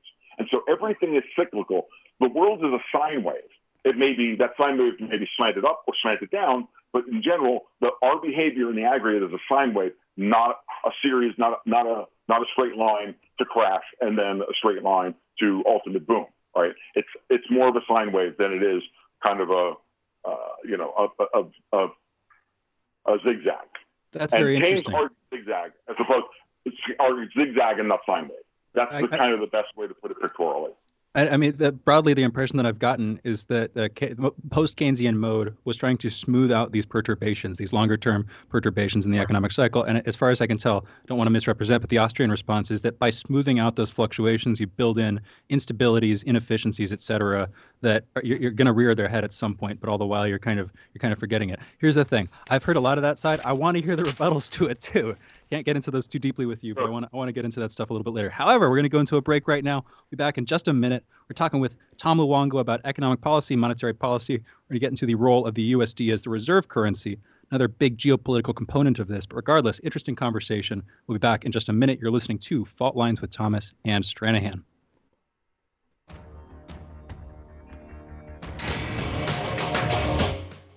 Fault Lines. Feeling kind of blue, but maybe also kind of red, and kind of purple, and kind of alone? You've got a friend on Radio Sputnik. Tune in to Political Misfits from 12 to 2 Eastern Time, Monday through Friday, for news, politics, and culture without the two-party bias.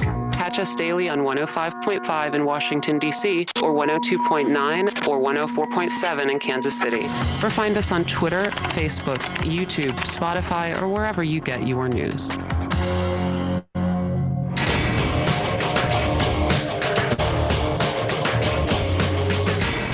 Fault Lines. Welcome back to Fault Lines. My name is Jamal Thomas. I'm here with my co-host, Shane Stranahan, and we continue to be joined by Tom Luongo, geopolitical analyst and publisher of Gold, Goats, and Guns newsletter. Tom, absolutely thank you for continuing to stay with us.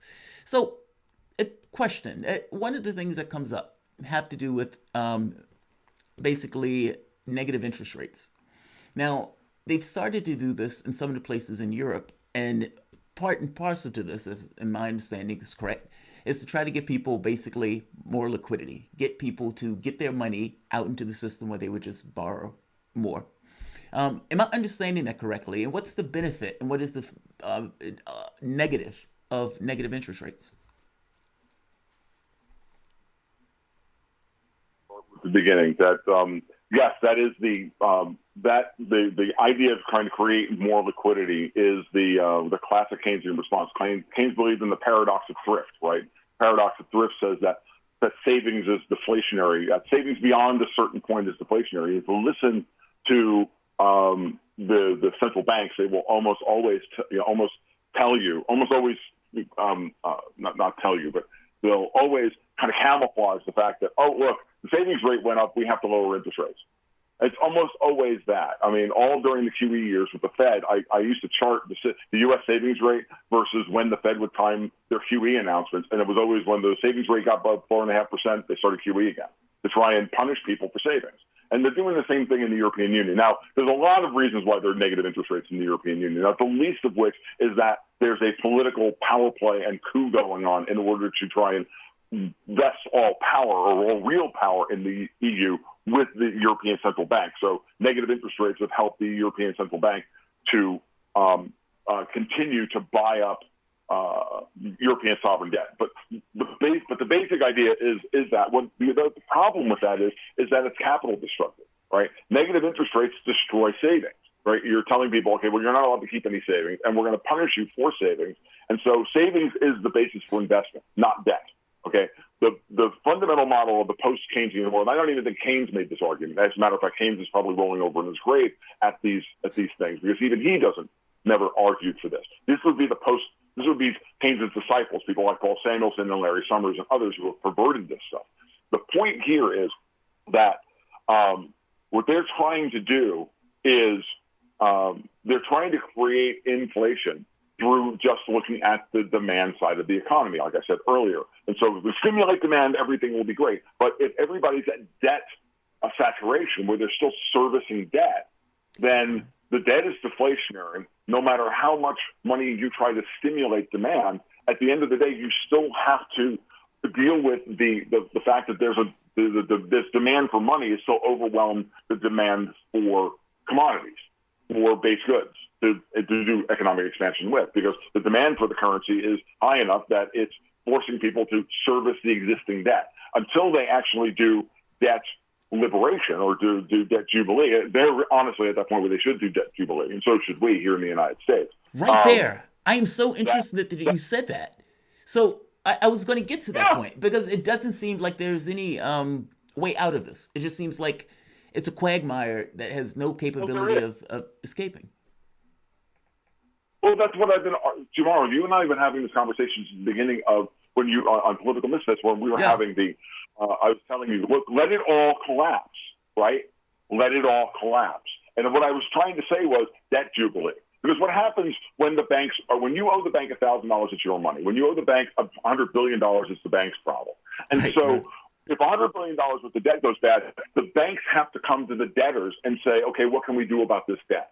That's what bankruptcy process is supposed to do. It's supposed to protect the debtor from the dettee, for lack of a better term, and they're supposed to work out and negotiate a settlement on what's left of the debt, because the debtor says, look, I can't pay, but I can pay you 25 cents on the dollar. And the bank goes, no, I want 60%. Then they argue in court for a while and they come up with a number. But look what happens. If they argue that they come out the other side with a 65% reduction, or with the 35% of the original principal, they've had a 65% debt reduction. That's a quote unquote debt jubilee. That's what bankruptcy court's supposed to do. Now, we're at a situation now where what keeps happening is the central banks, especially the ECB, keeps intervening in order to bail people out at par, paying back the debtors, in this case the banks and or the companies and or the investors, at whatever they bought in at. So if they bought in at $100 billion, the bank pays off the $100 billion. Why? Because there's a cascading effect of derivatives on the original debt, which were all risk hedges that would blow up the entire financial system. That's why they keep arguing for their own, feathering their own nest and paying themselves out, right? So what I've been saying from the beginning is just let it all fail and let the banks and the mortgage holders and the renters and everybody else, let them all figure it out. And this is why I said from the beginning, if we're going to bail anybody out, let's bail out the municipalities. Why? Because muni bond debt is publicly held. It's one government agency bailing out another government agency, so that the local governments don't feel pressured to raise taxes as tax receipts are collapsing. And that is actually a massive retardation on the middle classes, the lower middle classes, getting back to work and being able to build jobs and being able to go back to work and afford to live. And if everything starts deflating, what little money people are making will go farther, and people will change and are necessarily already changing their behavior to more basic activity: food, travel, food back and forth to work, clothing, shelter, everything else. And then once everything starts to once the motor of the world starts over again, and we can start working again, well, then we can start thinking about what we Austrians call higher time preference behavior. We can start thinking about investing in the future. We can start thinking about, saving for a rainy day and all the rest of it. But savings comes first tomorrow, not debt. Okay? Savings comes first. And we've interrupted the savings cycle, and the negative interest rates completely destroys the argument for why you should save. It's punishing people for savings. And it's why everything's getting worse, not getting better, certainly in Europe. And it's also the reason why I think Europe's going to collapse before we will. We have the ability, and because the ECB doesn't really have the ability to produce elastic money the same way that the Fed does. So Tom, we only have about 5 minutes left. I want to get into the stuff about the reserve currency. It also ties into one of the last things you were saying there. You're talking about getting back into productive capacity, getting back into investing in the long-term future. You're talking about time preferences, longer-term time preferences, right. And basically that just means thinking ahead further than we're able to think now, because, like you're saying, a lot of the thinking is short-term. It's built into the structure of this stuff. As far as I can tell, this is kind of a side point, but even the way that private equity firms buy up companies and then just sort of gut them and sell them, that's feeding on this short term. It's making short-term profits. It's benefiting their shareholders, while consumers, employees, et cetera, get shafted. It's part of this wider issue. But I want to sort of figure out how all this stuff fits together. I have this take on the reserve currency we've been talking about recently. Two sides of this. One, the fact that USD is the world's reserve currency means that trade, exports specifically, are disincentivized. So it basically keeps us from having a solid manufacturing industry going into World War II, especially mid after World War II. The United States was the world's leading manufacturing power, bar none, head and shoulders above anybody else. There was the Sherman Plan. There were all these attempts to sort of, in this egalitarian global perspective, it's a geopolitical side of this, but to shift industrial manufacturing to other countries. That happened over the course of a couple of decades. Then after the Nixon shock, what I've seen is this increasing wave of outsourcing and offshoring of jobs, where, again, it's this sort of continuation of that same set of policies, basically a de facto weird investment in other countries. But it doesn't seem to be doing us much good. It's like on the other side of this, there's this geopolitical side where all of these other countries, because there's this artificial demand for the US dollar, they basically have to buy our dollars. They have to get our dollars, and then in exchange, they have to pay something back. It seems like the way they're doing that is by reinvesting the dollars they're getting in the U.S. economy. So geopolitically, it's sort of tying us together, but it's also sustaining the whole U.S. imperialism thing. It's like there's this the two legs are tied to each other, and we're stumbling as we try to run. I'm trying to get a broader sense of this. Yeah, shed some light on it, Tom. Yeah, no, the thing to understand is that and there's a lot to unpack on what you just said, and I'll see if I can do it quickly. And I have like 4 different rebuttals now. Now they're all jumbled in my head.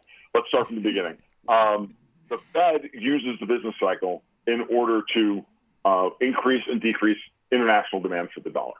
We have, as the world's reserve currency, we are subject to what's called Trippitt's paradox, which is at the end of the day, and because there's such a demand for our currency, we have to run a trade, quote unquote, a trade deficit in order to send more dollars. We send dollars out, they send goods back to us, right? Because that's what our cheap export is. Our cheap export is ultimately dollars. Now, is that good for the farmer in Kansas? No, it's good for the banker on Wall Street or the banker in Jacksonville or whomever, right? Running an international bank in Jacksonville, because we need to send dollars out because the world demands them so much. So the world's reserve currency is both a blessing and a curse, and no one actually and it does do all of the things that you described in very, very in a broad sense. And if you listen to our competitors today, our chief rivals, Russia, China, and others, they'll all say the same thing. No one country should have this.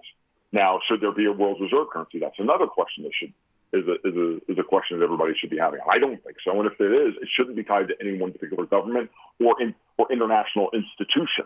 Again, now we get back into whether it should be gold or Bitcoin or some other damn thing, but that's what it needs. That's, from an Austrian perspective, that's what we need if we want to restore savings, the primacy of savings and building sustainable growth. Because the building through savings is the sustainable growth model. Building through debt is not. But debt is a necessary component of this as long as it doesn't overwhelm the system and as long as the money itself is not corrupt. We now have a corrupt money, therefore we have a corrupt society. So the world's reserve currency issue is the chief corrupting factor within the United States. Now, I will take exception to one thing you said, but the reason we had the best manufacturing base after World War II is because we weren't bombed. We were the only area of the world that wasn't bombed. We were the only ones who. Yeah. I mean, it's very simple from that perspective. And the Marshall Plan was, and all of these things were perfectly reasonable ways of going about it, going back, trying to recapitalize the world and trying to rebuild the world, but doing it through the Bretton Woods Agreement was the wrong way of doing it. Pegging the dollar to gold that way, while still allowing the Fed and the government to print unlimited money, that was the problem. Bretton Woods was always going to fail, and it failed within 14 or 24 years. And we have cyclically come back to where we started, Tom. I'm sorry to cut you off. We sort of started talking about monetary policy, these 3 key events. Bretton Woods was the middle of those 2 events. I want to continue this conversation because clearly it all does connect. It's all tied together. I still don't quite get it, but you have helped me to understand it a bit more. Tom, thanks so much for joining us today. Sure, no problem. Thank you, guys. Enjoy. Have a great morning. Absolutely, you too. Just quick note here. Tom is a geopolitical analyst. He's also the publisher of the Gold, Goats, and Guns newsletter. You can follow Tom on Twitter at TFL1728. Again, that's the numbers 1728. And you can also read his articles at tomluongo.me, M-E, not .com, .me, tomluongo.me, where he has posted his own articles and where you can also subscribe to his monthly newsletter. You can also support his monthly newsletter on Patreon at patreon.com/goldgoatsn, the letter N, guns, gold, goats, and guns. Great segment. Thanks so much for joining us, Tom. We have another great hour coming up. We're going to be getting into headlines next. At 9:15 a.m., we're taking calls. And then at 9:30, we're talking to William Craddock, founder of Disobedient Media. We're going to be talking about Alan Dershowitz and Epstein, this whole muddled mess of a story where Alan Dershowitz is suing Virginia Roberts Giuffre, who was a victim of Epstein, and each party's claiming different things. We're going to get into it more with him. Regardless, though, I'm joined by Jamarl Thomas. My name is Shane Stranahan, and you have been listening to Fault Lines with Thomas and Stranahan.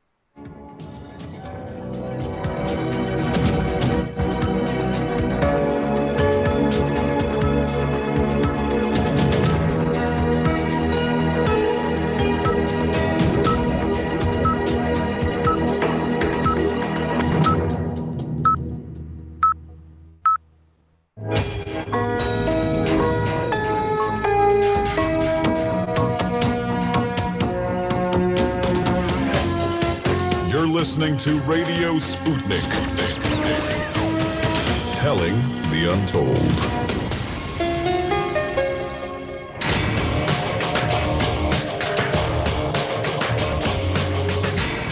Fault Lines. And live from the divided states of America, it's time for the show that brings you truth where it counts, more sides of the issues that matter, detailed reviews of monetary policy and geopolitical issues, among many other things.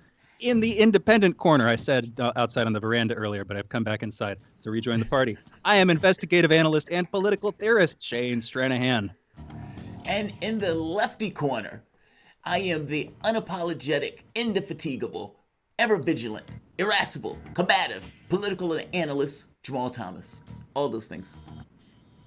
All those things and more. We are the antidote to propaganda. We try to bring you facts and data.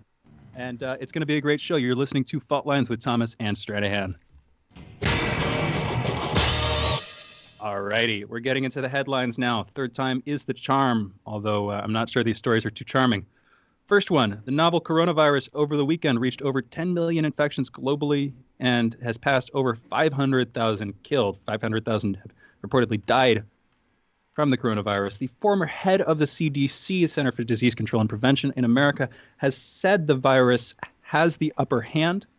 That is being corroborated by current Health and Human Services Secretary Alex Azar, who said the window is closing to stop the spread of the novel coronavirus. The United States has so far seen over 2.6 million confirmed cases. I'm not going to give you the exact number, but over 2.6 million confirmed cases and over 128,000 deaths have been attributed to the coronavirus.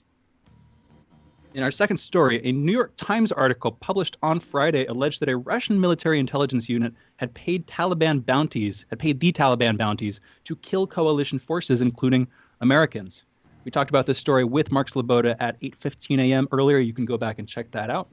Moscow and the Taliban have both denied these allegations. Nancy Pelosi has asked for a report on this to be sent to Congress.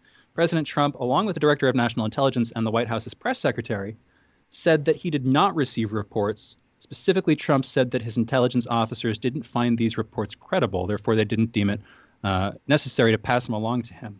It's a whole mess. Might talk about that again in a few minutes, but again, you can check out our interview with Mark Sloboda at 8:15 for more details there.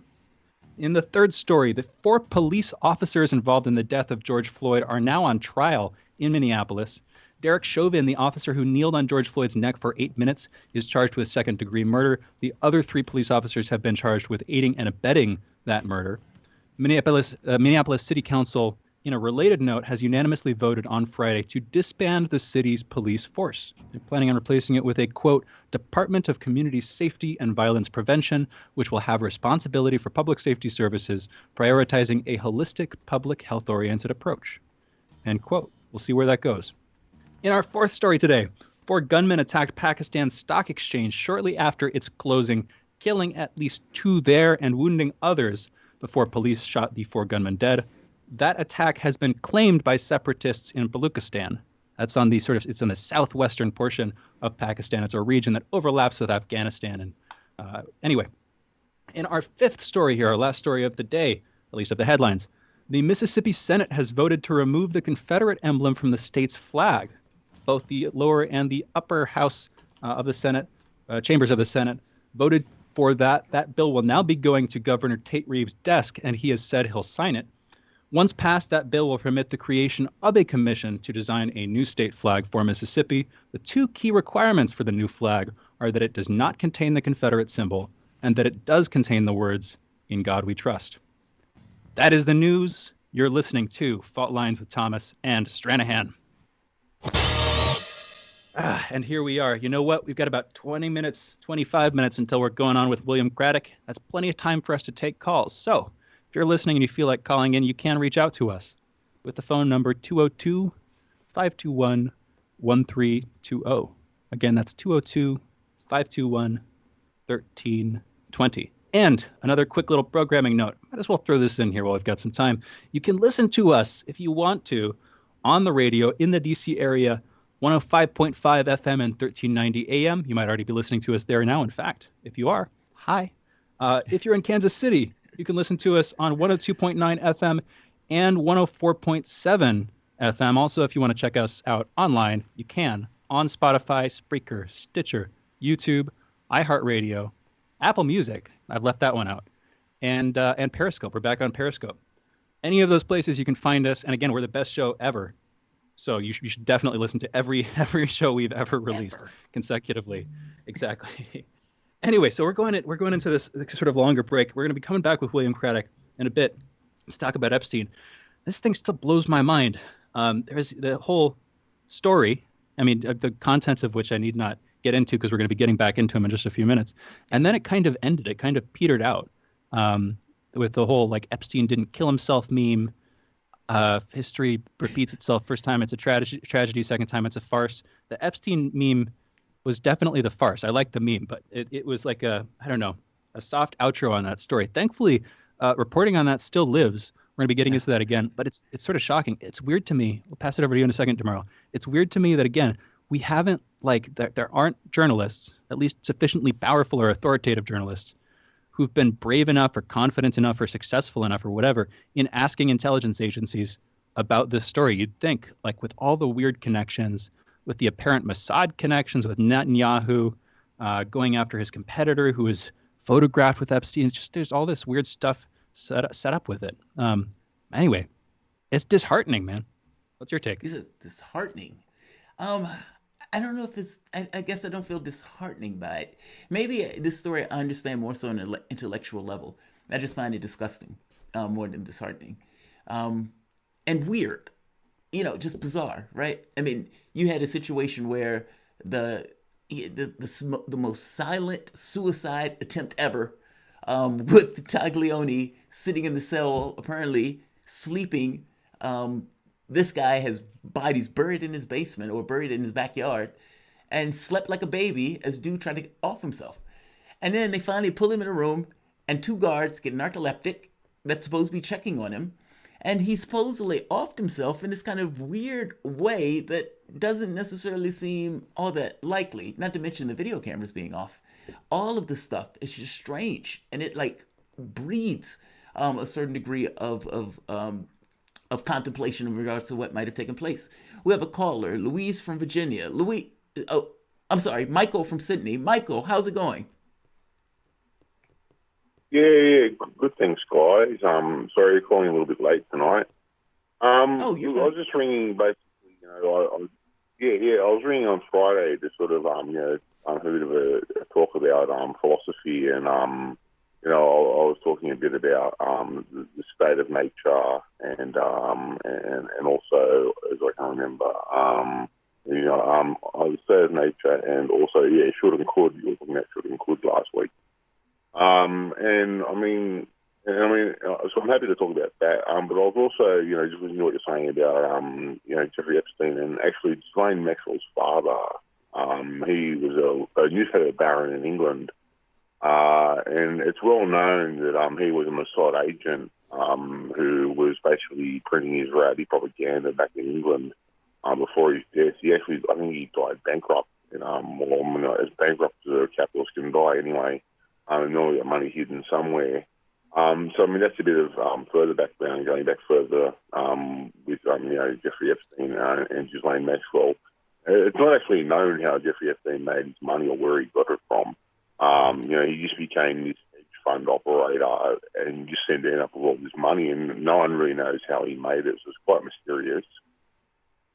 It is. Yeah. I mean, couple quick things there. So yeah, Epstein had a kind of weird start. He was a math teacher. And then I might be getting these facts incorrect. So if any of the producers hears me saying something wrong, please step in and correct me as soon as you can. But he was a math teacher, and then I believe it was Bill Barr's father who was also at the school, and he sort of catapulted Epstein into this position of power and apparent financial success. But like you're saying, we don't know where he made his money. He's connected with members of this mega group, which is a prominent pro-Israeli group of donors, billionaires, most of them, if not all of them.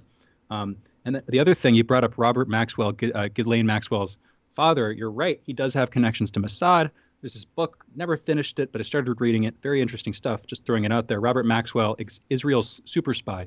You can check out if you want to learn more about that. Just an interesting thing. Also, yeah, you had brought up the state of nature on Friday, and I told you right at the end of the show, if you want to call back in, I'd love to have that conversation. And I do. You brought up Rousseau and Hobbes. Those are like the two key figures. So this is Morning Talk Show Radio. There's only so much we can do with this format. I don't want to get too heady. I don't want to trip people out too much or put them to sleep or whatever. But you're right. Yeah, that if you're wanting to have a conversation about human nature, you need to go and ask, how did humans come to be? Like if they exist in a natural environment, in our purest form, undiluted by civilization, what do we look like? So different people have had different theories of that. Hobbes had this idea that it was a sort of survival of the fittest, a struggle for all against all. People were fighting each other, and government, the way the government came in, because that's what he's trying to justify, is to reduce that violence. It's basically to save people from each other. Rousseau had a pretty different take. I'll also throw in Locke. I'm not going to get too deep into Locke here, but he had his own ideas about the social contract, how people came to be, various things about property rights. Rousseau had this other take. The way I'll spin that is he was talking about the noble mammal, how we are independent sort of individuals in nature. I need to get into Rousseau a bit more because I don't fully understand it. It also ties into, he has this book, Emile, A Theory of Education, I believe is the title, which again, it sort of paints a picture of the development of a person in society, which can give you a good picture of what human nature looks like. If you can trace one person's response to society, how they're supposed to be raised, he's making points about what they're like and about how people should treat each other in society. I'm going to throw my take in here real quick, my little homebrew philosophy thing. If you look at it, we came out, you go back anthropologically, we grew up in societies. Human beings, before we were human beings, were part of these groups, and at a certain point when we became human, you might start calling those groups societies. But we were always in this social context. And I think it was to the detriment of philosophy that none of the political philosophers of the time, when they were sort of setting these ideas down in paper, setting them into stone, it was a detriment that we didn't realize that at the time. Because if we did, I think we would have had a much more informed philosophic view of what human nature is actually like. We are independent, maybe. Yes. Yeah, that's my take. I agree with that. I think I agree more with your take than I do with theirs. I mean, human beings basically are always somewhere. Like, human beings are not in a vacuum. There's no such thing as human beings being in a vacuum. And human nature, I think the conversation is a little, built into it, I think is somewhat of a misnomer. Human beings are water in a glass. Basically, depending upon what a human being or the society that the person is in, that person comes out in a different way. And you can say, if I sent 1 million human beings through this situation and 70% came this way, okay, then human beings have a probability distribution of acting this particular way in this particular scenario. But there's no such thing as what is a human being unto itself. That's because there's never, that situation never exists. The only thing that we can get out of this is a situation of what are human beings in various situations. So we could say, what do human beings look like in a capitalistic system? Here you are. What do human beings look like on Vulcan? There you are. What do you look like in Chinese? I'm not removing this notion that there is no individual in that sense. I'm just making the point that whatever is the individual is always bumping up against a society that alters and changes and addresses and basically sets the framework to which that individual exists. They're not radically free in this sense. Go for it. You may disagree with that, though, Shane. Totally. Well, so, yeah, I agree and I disagree. We're going to go into a break in just a minute here, but I'll real quick get my thing in. Then we've got a few other callers on the line. We'll get to you on the other side of this break. And you can also call in 202-521-1320. Here's my take. We are not tabula rasa. We are not blank slates. But there is an incredible diversity of possible responses that different human beings can have to different environments. But I think what we blinded ourselves to is the unique capacities of human response in different situations. What we need, if there is going to be a definition of human nature, you're going to attain it after looking at all the evidence about what that human nature is like. Now, we're going to respond differently in different places and different times with different levels of technological progress and different social structures and norms and all this stuff. But I don't think that that's cause to abandon the idea that there is a human nature. if there is a human nature, there's going to be something interesting about our definition of it because it has to be adaptive. It has to change in these different circumstances. But it's exactly that adaptivity that I value humans uniquely for. It's because we're adaptive. That's one of the weirdly magical things about us. And I think it has to do with our culture and the nature of our conceptual thought and all this stuff. And I think that there are real trends and patterns to that thought. So anyway, my agreement or disagreement is somewhere in between. No, I'll let you come back in. Yeah, I don't think we disagree, but go for it. Let's just go into the break right now. We're taking calls 202-521-1320. We've got 2 on the line right now and room for more in this next segment. We're back in a minute. You're listening to Fault Lines with Thomas and Stranahan.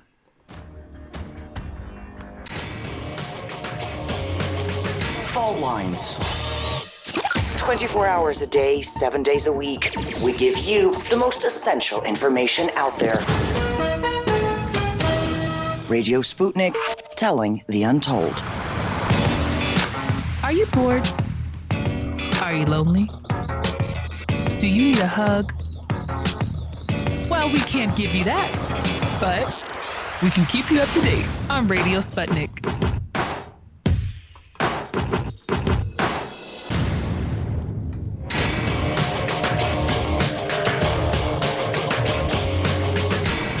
Fault Lines. All right, we're coming back in now. You're listening to Fault Lines with Thomas and Stranahan. I am Shane Stranahan. I am joined by my admirable host, Jamarl Thomas. We're having a conversation about philosophy, but we're also taking calls. And so I'm going to segue out of the philosophy. One last little piece of trivia. I love it. And not along with your coffee. You definitely need it for philosophy. Anyway, one last little piece of trivia. I'm just going to throw this out there. Just a little thing that struck me when I was looking into it. Thomas Hobbes, we were talking about Thomas Hobbes. Again, very brief piece of trivia. Hobbes was actually a secretary for Francis Bacon, like the famous philosopher, founder of sciences, some would argue, founder of the empirical sciences. Yeah. Anyway, I've got more stuff to say about that, but now's not the time because we're taking calls, 202-521-1320. Right now, we've got Louise from Virginia on the line. Let's go to Louise. What's on your mind, Louise? Yes, my very small mind. The philosophy discussion is excellent, and keep it up. It seems obvious, even to someone who doesn't understand much economics, such as myself, that our masters, seeing the bad economic situation, are going to have only 2 choices: either to go to war to take our minds off it, or to have a debt moratorium. Now, I have a comment and a question about Tom Luongo's discussion. I find him spellbinding and very, very useful to listen to, and he brings in all sorts of new ideas that don't occur to us somewhat slower people, and it's always very profitable and astounding to listen to him. This morning, I didn't understand a thing. Would you be able to enlighten me a little more? Sure, yes, yeah. My mind is also small, so there's only so much. I'm going to have to go back and listen to it. But we're talking about Austrian economics and Keynesian economics. A few aspects of this. We sort of started out by talking about like the key monetary events in the last century.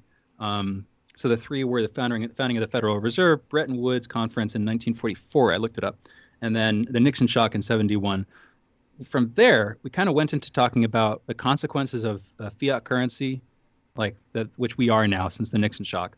A fiat currency is basically just a currency whose value is sort of decided upon, not necessarily arbitrarily, but without reference to some deeper peg, without being pegged to something. In the case, for instance, of gold, which is what had preceded that.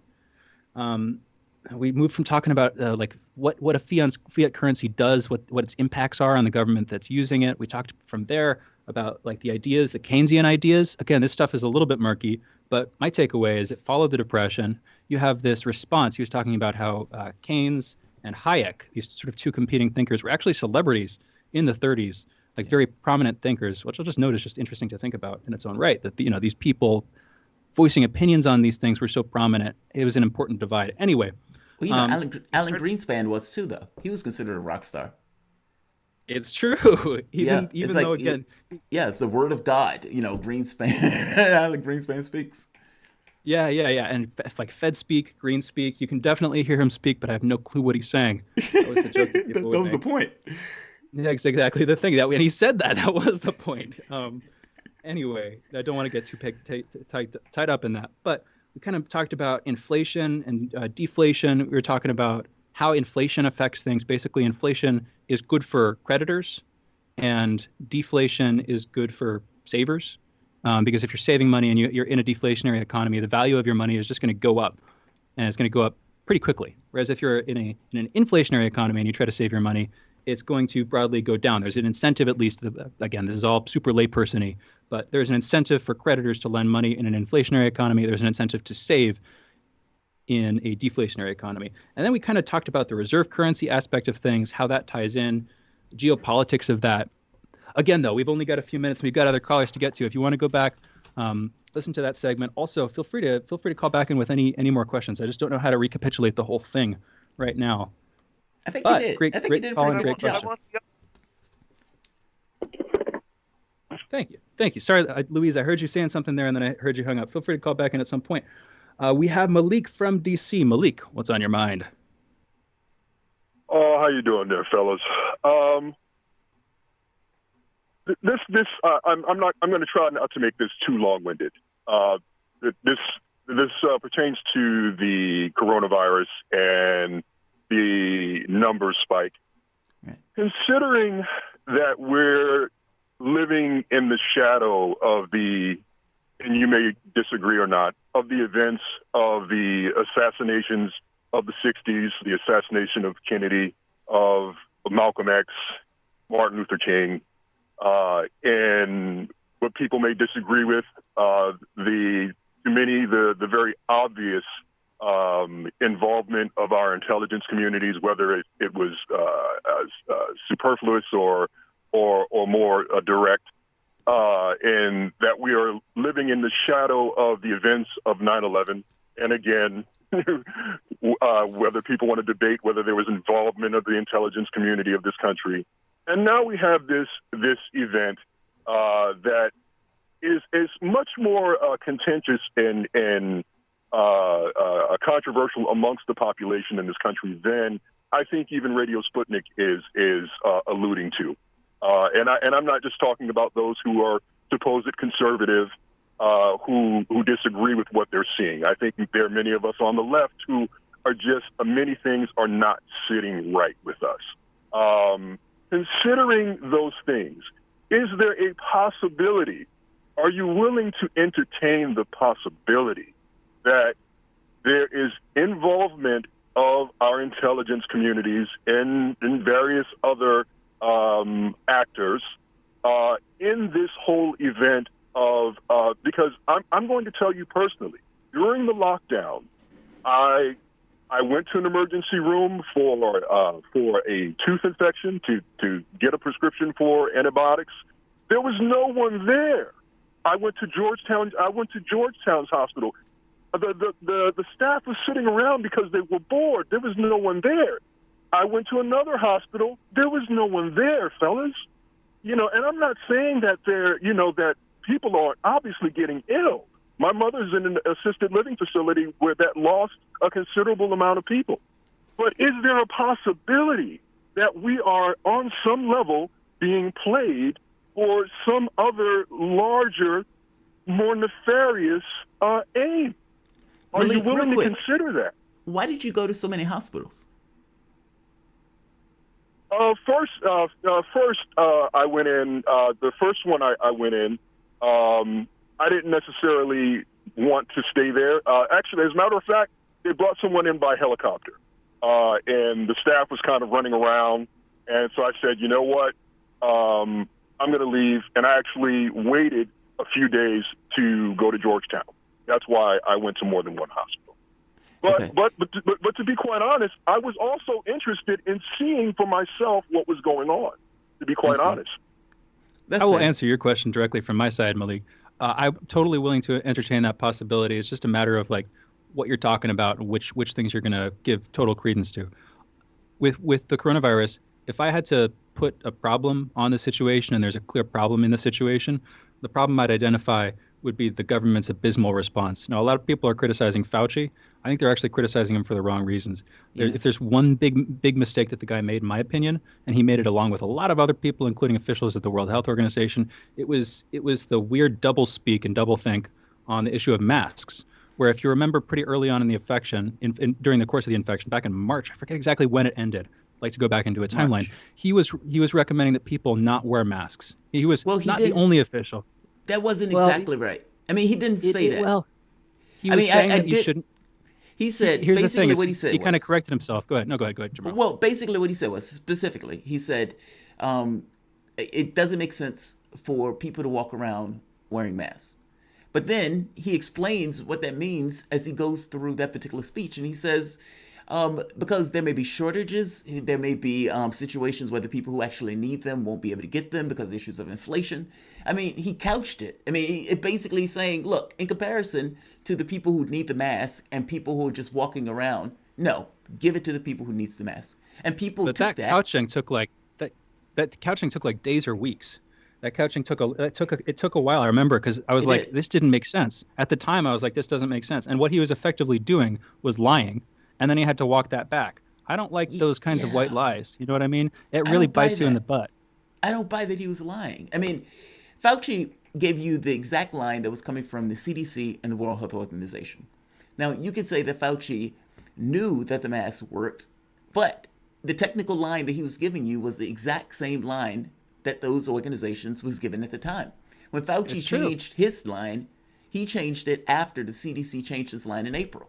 So, I mean, I don't all buy failed. this It was all a failure. It all muddled the truth. It all made it worse. They should all be held responsible to whatever extent is practical, to whatever extent is useful. I don't think that we should like make too much out of it. I don't want to. Yeah, you know what? We've got three other callers. Yeah, we got more callers. 3 minutes left in this segment. Let's get to them. We're going to go to John in California. John, you're on the line. What's on your mind? Good morning, everyone. And I'm also a subscriber to Jamal. I listen to Jamal a lot. When it comes to human beings, I'm going to make this readily clear. I mean, I hear both of you all talk about the philosophy of being a human being, what a human being is, and a human being's adaptable. No, we are not. Okay, I must be living in the future because I already see the United States is gone.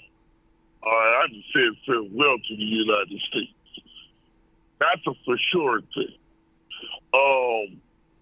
Because we are not human beings, they don't even understand what being a being is.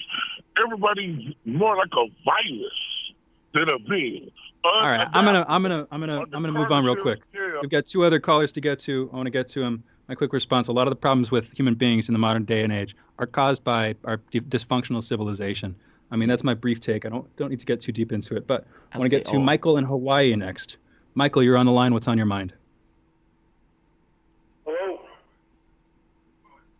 You're on, Michael. What's on your mind? Am I on? You are. Yep. Okay. I would like to know why I have just been shadow banned from the chat on the Jamal Thomas channel. I have done nothing except express a pretty okay opinion, which is that Noam Chomsky is not a god that we have to listen to for the rest of our lives because his voting strategy is wrong. All right, I'm gonna jump in on this one too. Feel free to call back in at some point. You're not being shadow banned on my channel. Yeah, I don't think that's what's going on. Yeah, I promise you. Yeah, I want to get to the next caller. I want to go into it real quick. I mean, my brief thing there. It's not my chat, so I can't. There's only so much I can say. My wife is in the chat. She's not shadow banning anybody. For sure. Okay, yeah, that makes sense. All right, last caller. We're gonna go to John. Oh, we already went to him. Adam in Colorado. Adam, you're on the line. What's on your mind? Hello. Great show. Love you both. Have really enjoyed the new format between you guys and the airplay. I wanted to talk about the human element, or forgot the exact word you used, but basically I'm a logical positivist. So I don't take it as being human, but more as simply intelligence.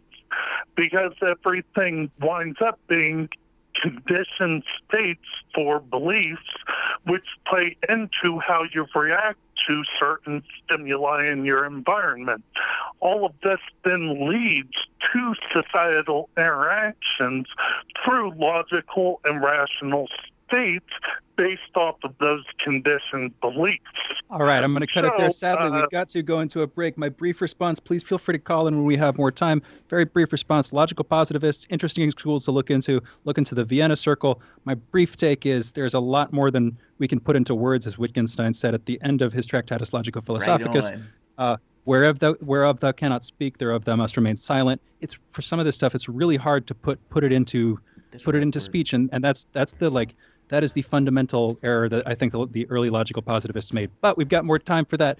Probably tomorrow or in the next couple of days. Feel free to call back. We're going into a break. We're going to be joined by William Craddock on the other side of this break in just a minute. You're listening to Fault Lines with Thomas and Stranahan.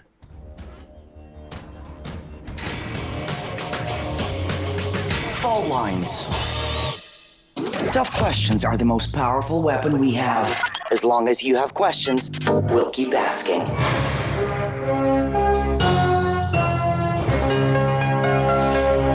Radio Sputnik, telling the untold. It's time to double down with Max and Stacy. Yeah, double down. We're talking markets, finance, business, economics, ka-ching, bling, just about everything money related on Sputnik. It's called Double Down. We're asking, are dead cats bouncing or have fundamentals changed? That's this week on Double Down.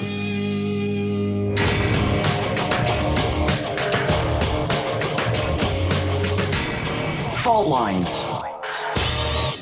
Welcome back to Fault Lines. My name is Jamal Thomas. I am joined by my disembodied co-host, Shane Stranahan, coming to you live from our station in D.C. If you guys live in the area, you can catch us on radio at 105.5 FM and 1390 AM. We are also in Kansas City at 102.9 FM and 104.7 FM.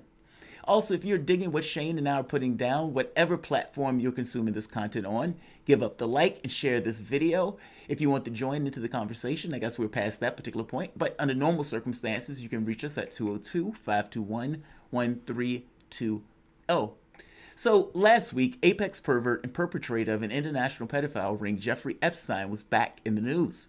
Between Epstein's cage mate, the former cop that was buried multiple bodies in his backyard, sleeping magnificently through the most silent suicide attempt ever, the duo of narcoleptic prison guards, the conspicuously busted cameras, and of course, the contested means of death that even gave the original examiner pause in its initial determination, the story breeds questions.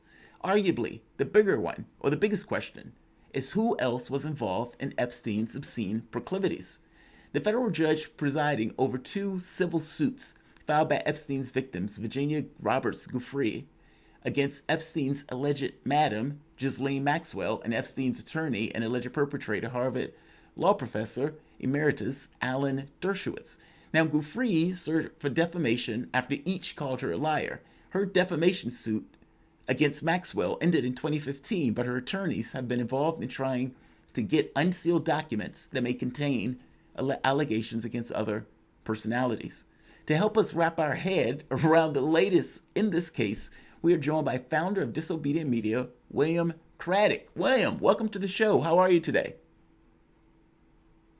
Doing well. Thanks for having me on.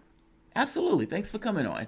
So, can you give us somewhat of an update of what's going on in this case? Because apparently there are cross legalities, meaning Dershowitz is suing Roberts Giuffre, she's suing him, then something about trying to get documents, and then some anonymous person blocking Dershowitz's attempt at getting documents. It's really bizarre.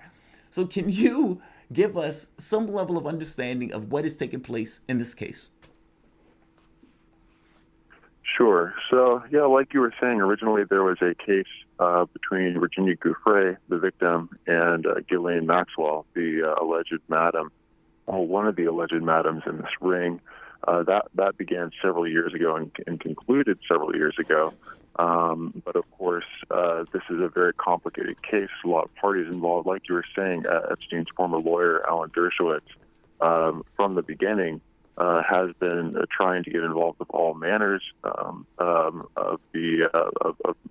issues concerning Virginia Giuffre, because she has been one of the women that has accused him of sexual misconduct. And of course, he denies all of that. And so as part of his legal strategy, he's known for not just for himself, but for clients he's represented in the past, going after witnesses, key points of evidence, and attacking them really very furiously in an attempt to discredit them.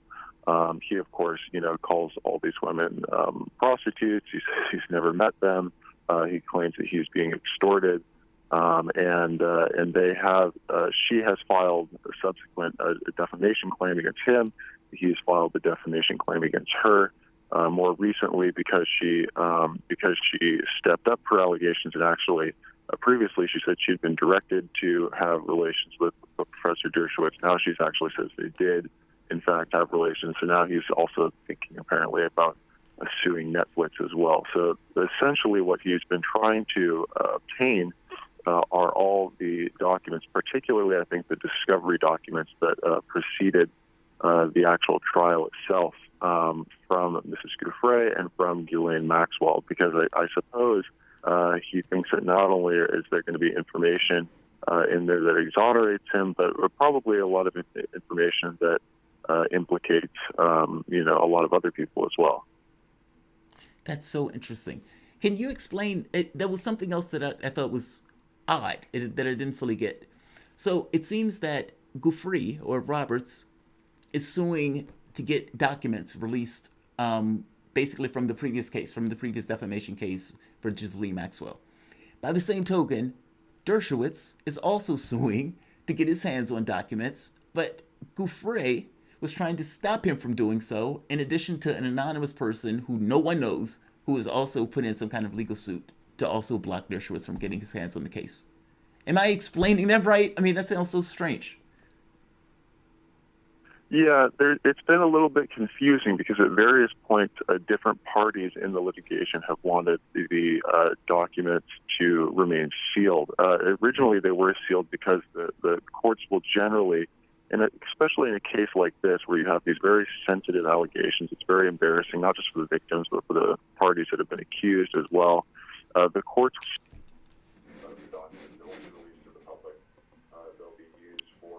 for the actual matter itself, and that's where it'll stop.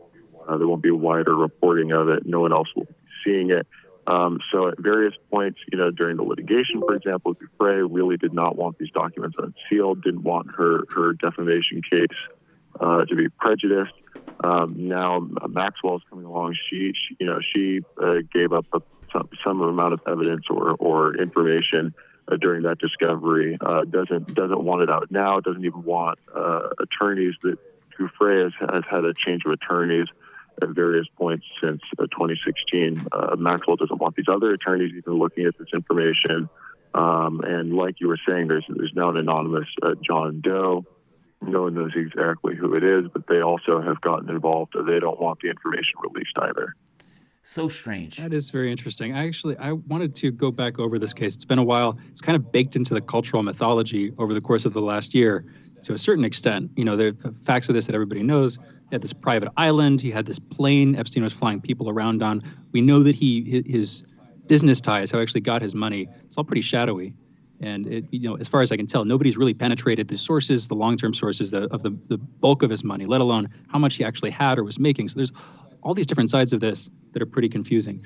Could you please just help to sort of walk us back? We were talking earlier about, I mentioned he got his start as a math teacher. And then if I remember, I'm getting this right, Bill Barr, Attorney General William Barr's father, was also working at the math school and kind of helped to get him a leg up, whatever that actually meant.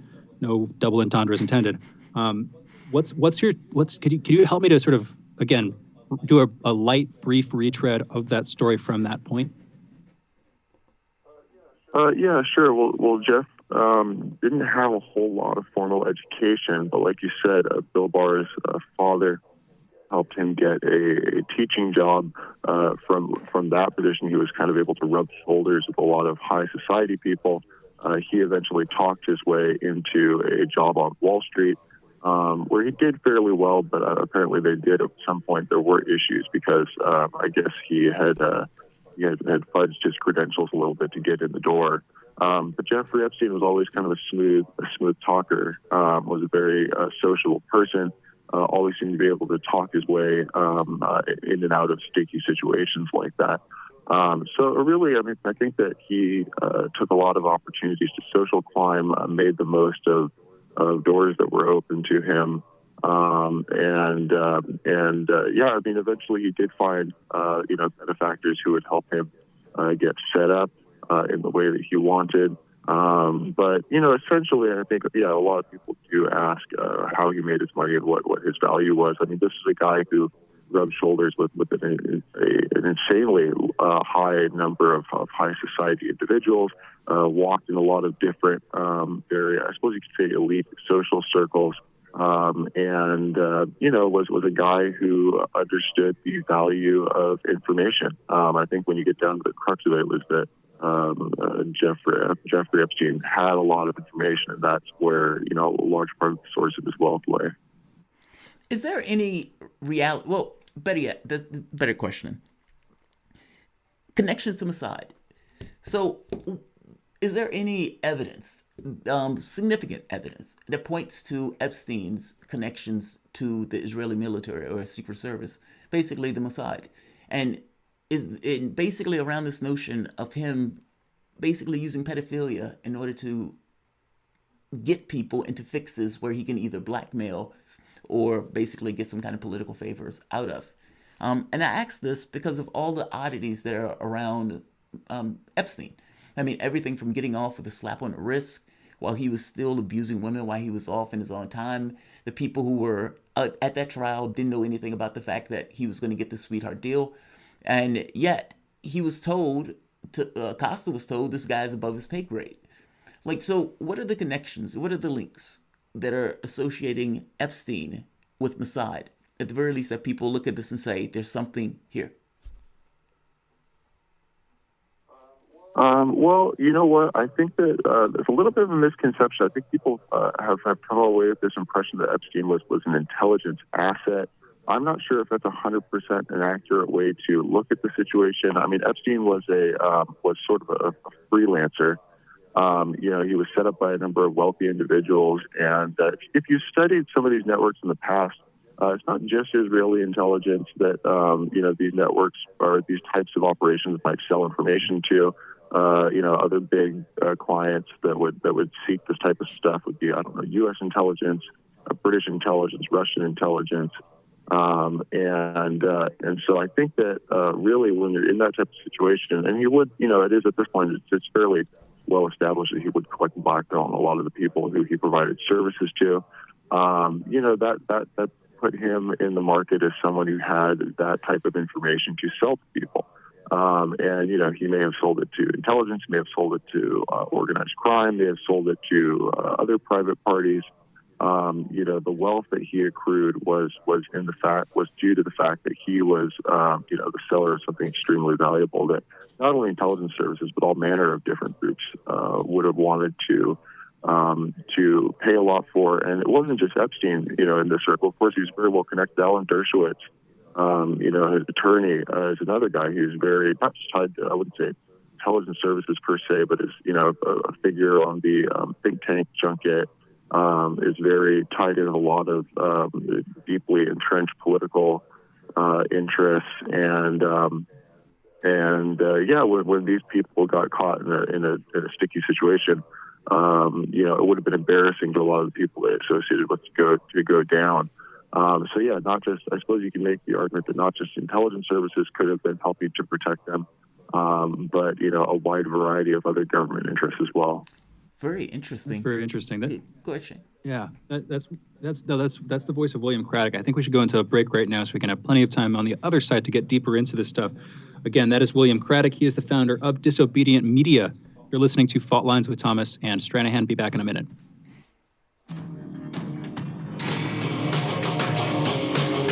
Fault Lines. Radio Sputnik.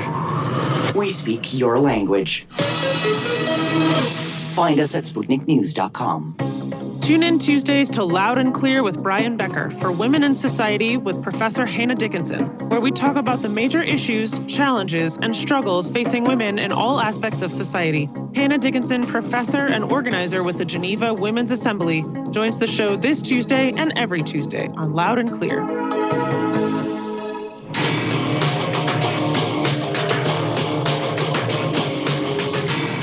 Fault lines.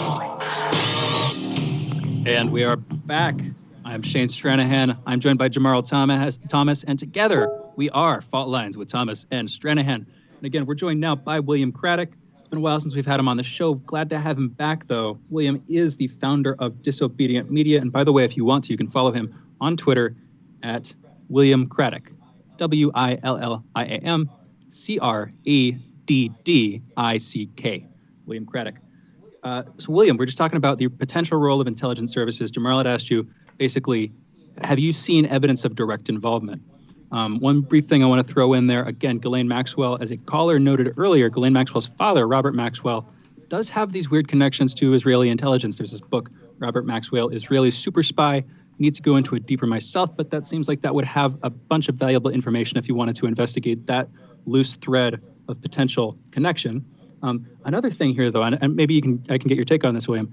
It does seem, and maybe I'm mischaracterizing you, it seems like this might have been a sort of generic honeypot, not used by any one intelligence agency necessarily, but kind of used by a bunch, where Epstein, this combination of his own perversions and his ability to involve people in these perversions to whatever extent he did, and this sort of wider persona he adopted as a curator of salons and public opinion on different little private spheres of intellectual or scientific engagement, whatever. It seems like he sort of enjoyed all these different aspects. And then maybe, like you were saying, again, maybe I'm misinterpreting you, different intelligence agencies might have benefited from this sort of contagion that he created, this contagion of potential blackmail.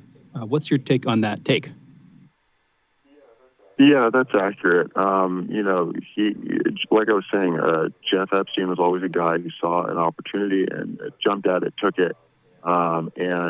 So I think it's more accurate to say that he was a seller on the market, and the intelligence agencies were coming to him to get information on whoever had managed to get sucked into the honeypot that he was running. Ghislaine Maxwell's father, Robert Maxwell, he would deal with Mossad. He was also suspected of dealing with the KGB, with British intelligence.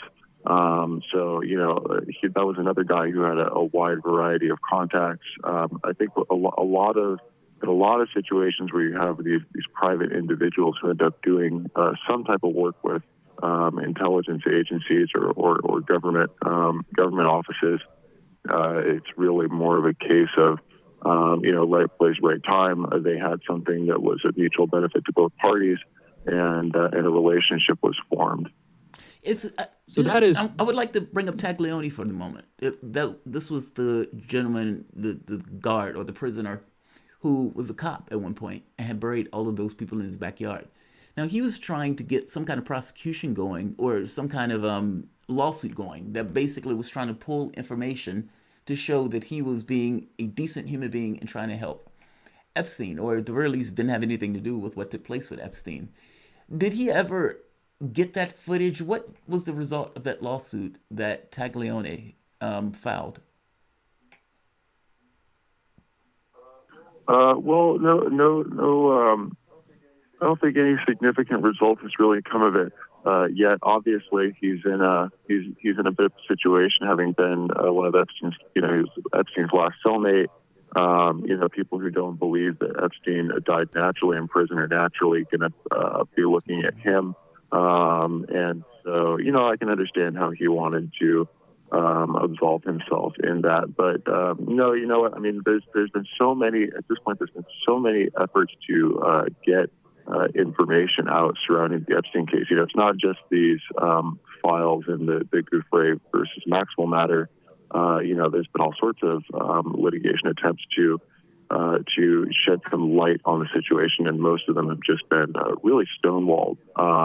Because this is, as you guys have been saying, this whole situation, Epstein walked in a lot of high-profile social circles. A lot of important people have been negatively affected just by the fact that some of them were simply interacting with him in perhaps a harmless manner, but it makes them look bad by association. So there's very little incentive institutionally to let a lot of this stuff out. That's very interesting. So I just figured it might make sense actually to turn to a prominent figure whose name I don't think has come up in the course of the last 20 minutes of conversation, and that's Lex Wexner. So Lex Wexner, CEO of Victoria's Secret. Can you please fill me in? What's the connection there? Yeah, Lex was one of the first big benefactors of Epstein. He helped bankroll Jeff early on in his career when he was getting set up kind of as a freelancer. Lex and Jeffrey were very close for a very long period of time. He is, of course, the former owner of Victoria's Secret. I think he's trying to divest himself of those holdings now. But Lex himself has been, recently it's come out in court documents that, some victims like Gouffre have alleged, in fact, that he actually, he was actually an active participant in the ring that Epstein ran. So he is a benefactor, but then also, of course, he has a bit of a personal stake in this case because, people are looking at him and not only now accusing him of being an enabler of Epstein, but also someone who was participating in the types of crimes he was accused of as well. And there's one other big connection here, and this is, I kind of wasn't thinking about this when I asked the question, but this is the real, question mark. Didn't Les Wexner sell Epstein a very, very, very high value New York apartment for $1? Yeah, he would routinely do stuff like that, and extend Epstein lines of credit. Get him set up with capital that he needed to launch various operations. He would routinely be helping Jeff out like that. And another note, I mentioned the Mega Group. I believe after you came on, it might have been just before. Les, along with Charles Bronfman, founded the Mega Group, very prominent Israeli advocacy group, not Jewish advocacy group necessarily, Israeli advocacy group. Charles Bronfman, of course, part of the Bronfman family, which was involved with this whole NXIVM cult thing that was happening right around the same time. I think a lot of the stuff with the NXIVM cult it took place basically in the year preceding the whole Epstein story from, I believe it was July to August of last year was when this stuff really started to blow up. Do you know much about the NXIVM group? Yeah, sure. That was an interesting case. I think that's something that I've always found fascinating, that is a similarity between the Epstein situation and the NXIVM matter, was that both rings concerned, they touched and concerned institutions that were kind of involved in transhumanist scientific research. So, they're looking into things like AI, the effect of using different types of technology on the human mind, things like that. Epstein was, notoriously interested in that type of stuff himself as well. It seemed that the reason that these people were like Wexner were mutually connected to those types of situations was that they would meet these individuals that had these similar interests, and apparently some of the people that moved in those circles were also running these types of operations, and that was something that perhaps was a useful tool to some of the people who were like Wexner, who might be bankrolling these types of operations or backing up the people involved in some way. That's interesting. And the transhumanist angle, again, it's sort of this wider technological philosophy that advocates pushing various human boundaries, whether it's age, for instance, prolonging human lifespan, cognitive abilities, trying to get people to think more quickly or whatever. You could even take it, very dystopian, where a lot of the stuff does tend to go pretty quickly, control of the human mind. It starts to get a little bit murky there, and it starts to sound pretty conspiratorial. But like you're saying, it's interesting to see support from such high levels, and it's also interesting to see them happening in conjunction with all this other illicit stuff that's going on. You brought up the transhumanism thing. Santa Fe Institute, if I remember correctly, I think Epstein was a funder for the Santa Fe Institute, and a pretty prominent funder at that, which again is a prominent scientific organization doing work on adaptive systems, including stuff that would apply to, for instance, neurology or controlling physical symptoms. Taking another tack, I also know that Epstein, didn't he have this fascination with spreading his, this is going to sound pretty bad, and it really is, spreading his seed, creating this sort of wave of Epsteins with his kids. Are you familiar with that whole thing?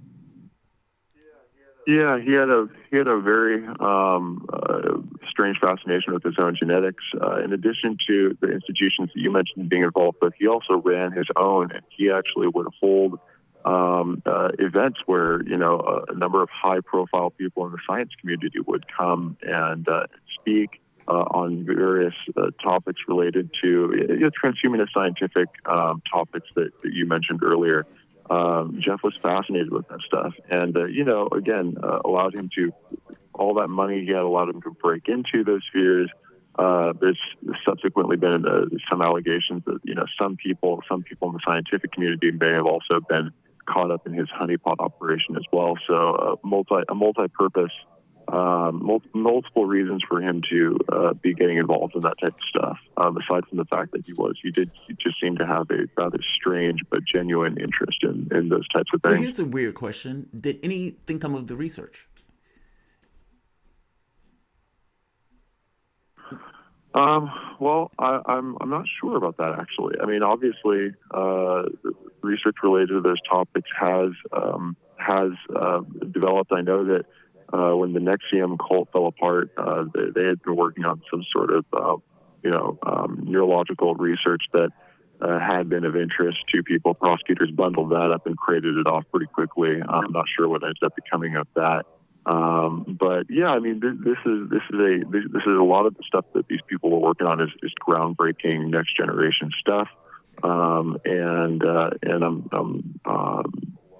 lot of it is laying the foundation for stuff that we'll see, I'm sure, being developed in the next 30, 40, 50 years. Wow. Do you so for this particular case, is there any cooperating evidence? I mean, Prince Andrews looked guilty as sin when he gave that interview. I don't think I've ever seen more of a train wreck of an interview than Prince Andrews sitting there trying to make the argument that he lost the capacity to sweat because he was so terrified in the moment that his sweat glands evaporated. So that didn't go over too well. Now, they banished him and basically wrapped him on the knuckles, but there's not going to be any charges that I'm aware associated with this. So is there any additional cooperating evidence associated with that can back up Giuffre's case against any of these guys? We have about 1 minute left. Yeah, sure. Well, you know what? Alan Dershowitz certainly is entitled to his day in court. It's hard to say with absolute definitivity because there's still going to be a lot of stuff that will come out, evidence that hasn't been made public yet. His story has shifted over time. Certainly, he might be able to get himself off in court, but he's absolutely lost already, I think, in the court of public opinion. So it'll even if he were to get off 100% clear, it'll always be a black mark on his reputation. That is William Craddock. Actually, I have one more question. We only have about maybe 30 seconds left, so I want to ask a quick question. William, what is your opinion on the state of the affairs in the world today? Well, you know what? It's a mess. I enjoy watching it, but 2020 is quite the year, isn't it? It is. Okay, there we go. That's a pretty summary response, and I mirror that response. Ditto. Again, that was the voice of William Craddock. William is the founder of Disobedient Media. You can also follow William on Twitter at William Craddock to spell that out. It's WILLIAMCRADDICK. William, thank you so much for joining us. Thanks for having me. All right.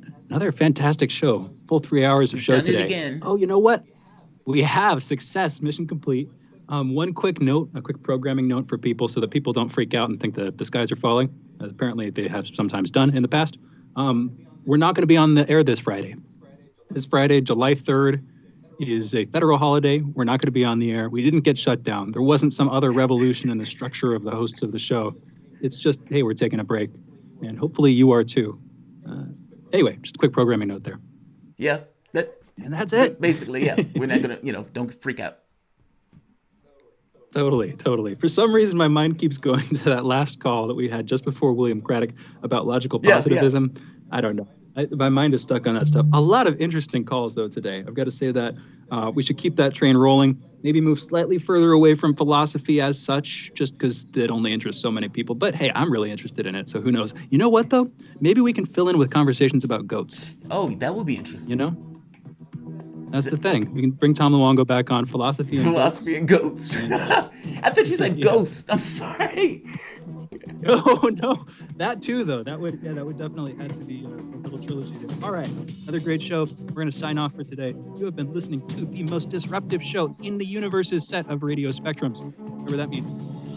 Again, you're listening to Gene Stranahan. That's my voice. Jamarl Thomas. That was Jamarl's voice. And we'll be back tomorrow at 7 a.m. Eastern.